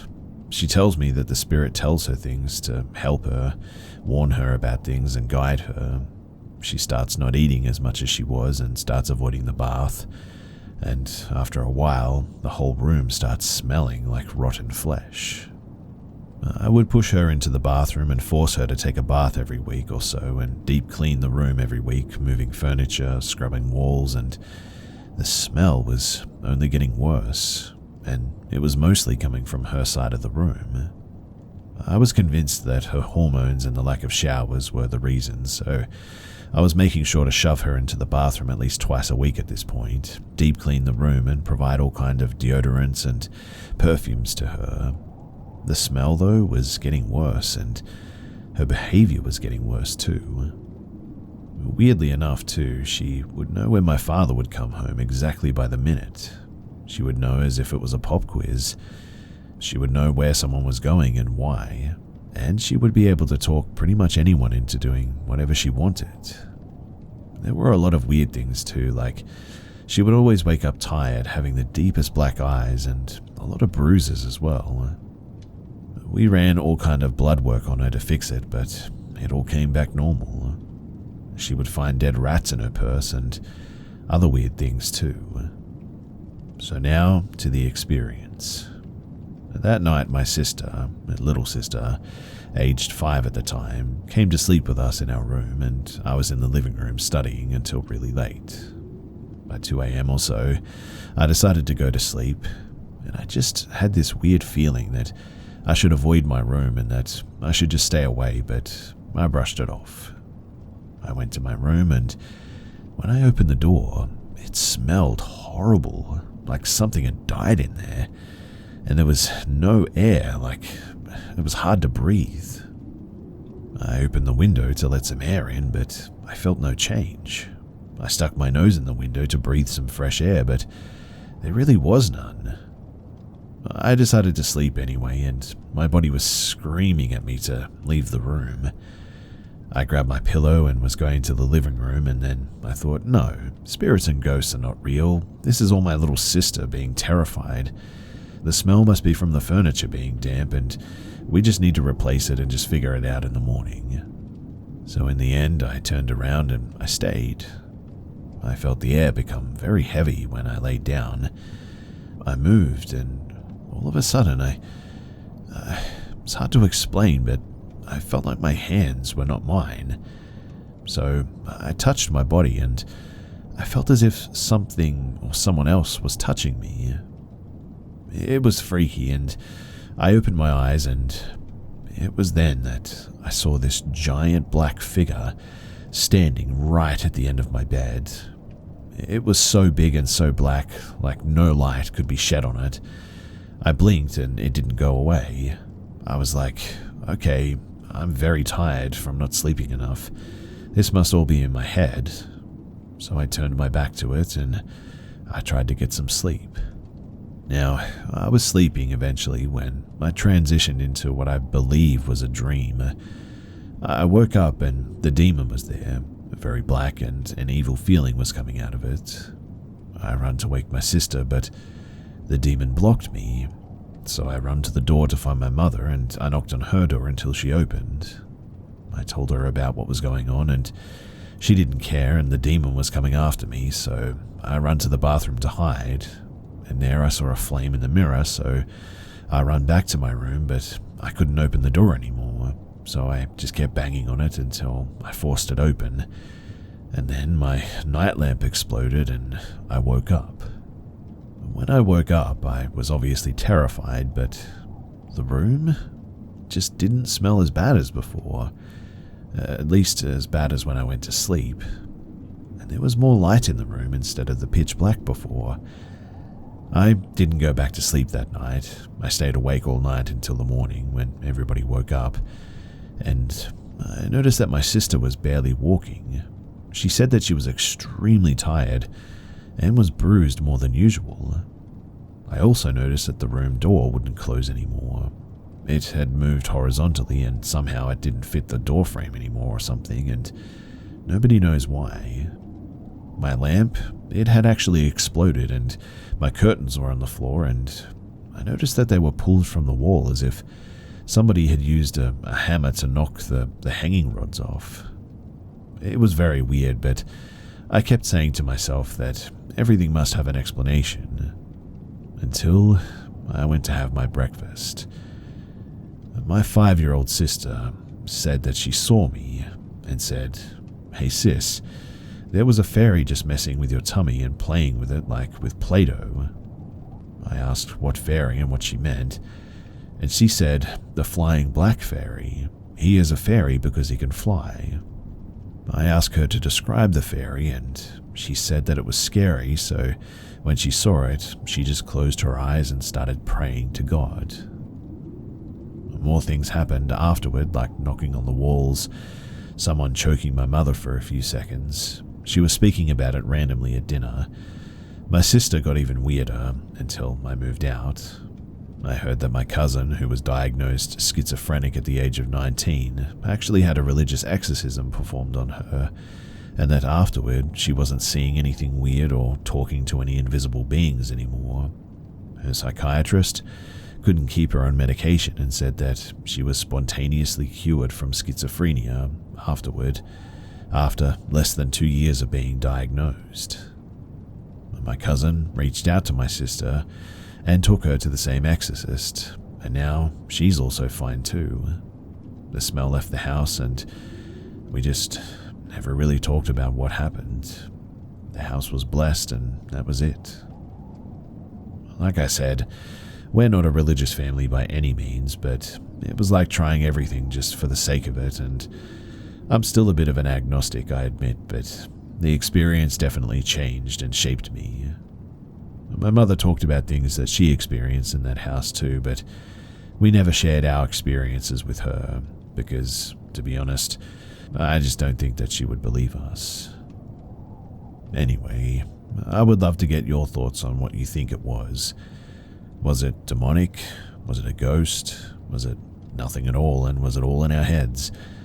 I would really like to get your opinions.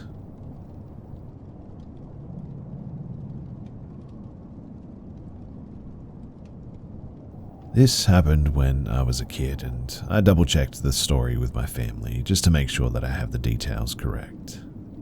This was in the mid-80s. I was about 7, at home with my 2 older sisters, 8 and 11-ish, and 2 cousins, 7 and 8-ish, all 5 girls. My sister, 11, was in charge of babysitting us 4 younger girls. You have to have the picture of what our house looked like to understand what happened too. It was a 2-story box house with a flat roof and a small box front porch, also with a flat roof. I can't remember what we were doing, but we were all in the house and we just kept hearing noises coming from the roof, like walking and what sounded like rocks being dropped down from the downspouts or something. And you know kids, right? We thought of a squirrel or something, but it just kept happening. Then my older sister said something about how maybe somebody climbed the huge tree beside the house and got on the roof. We were all scared because we knew that there was roof access, a point in the bedroom that I shared with one of my sisters, and what if he could get inside? My older sister told my other sister and one of my other cousins to walk across the street to the corner store, across an empty gravel parking lot, and on the way back look up and see if they could see someone on the roof. So the girls, both 8 years old, walk about halfway across the parking lot and, being curious kids, turn around, looked up, and saw a guy in one of those totally 80s sort of crop top football jerseys. Think Johnny Depp in Nightmare on Elm Street.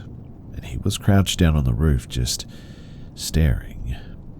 The girls came running home freaking out and told my older sister about the guy. My older sister, freaking out too, first went to the neighbor's house to use their deck to see if she could see on the roof, but couldn't see anything. She came home and then called the police. It felt like it took them ages to show up, but when they got there, I don't think that they believed a word that we said. They thought a bunch of little kids were making up this story for attention, but one cop drove down the road, up a hill about a block away, to see if they could see anything, but the way the roof was, you couldn't really see a person if they were laying down. Then these cops tell us kids that we had to go upstairs and check everywhere to see if we found anyone. 5 little girls from ages 7 to 11 sent upstairs, scared out of our minds, crying to look for this guy, knowing about the roof access. We all cried, not wanting to go, but they said that we had to. To this day, I remember how scared I was. I remember looking, but how well do little kids look, right?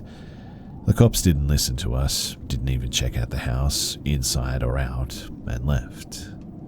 We were so scared to be left home with this guy out there. I mean, who knows where he was at this point. We didn't know if he was laying down on the roof or jumped down or somehow got in and was hiding. My mum finally got home a few hours later, and we told her what happened immediately, and my mum explained to us that there was a lock on the roof access and that nobody could get in, but she checked anyways. She went out to check on the outside roof, and there were clear footprints in the dirt, dug in good from him jumping off the roof onto the porch and off into the flower bed. My mum was absolutely steaming mad when she realized that we had told the truth and weren't believed by the police. We went to the police station the next day and we were all separated and interviewed. We all told the same story. My mum went up one side of the cops and down the other, and we never found out who the guy was or why he was there. Did he know that it was a house with 5 little girls home alone? I'm not sure, but it's definitely freaky to think about.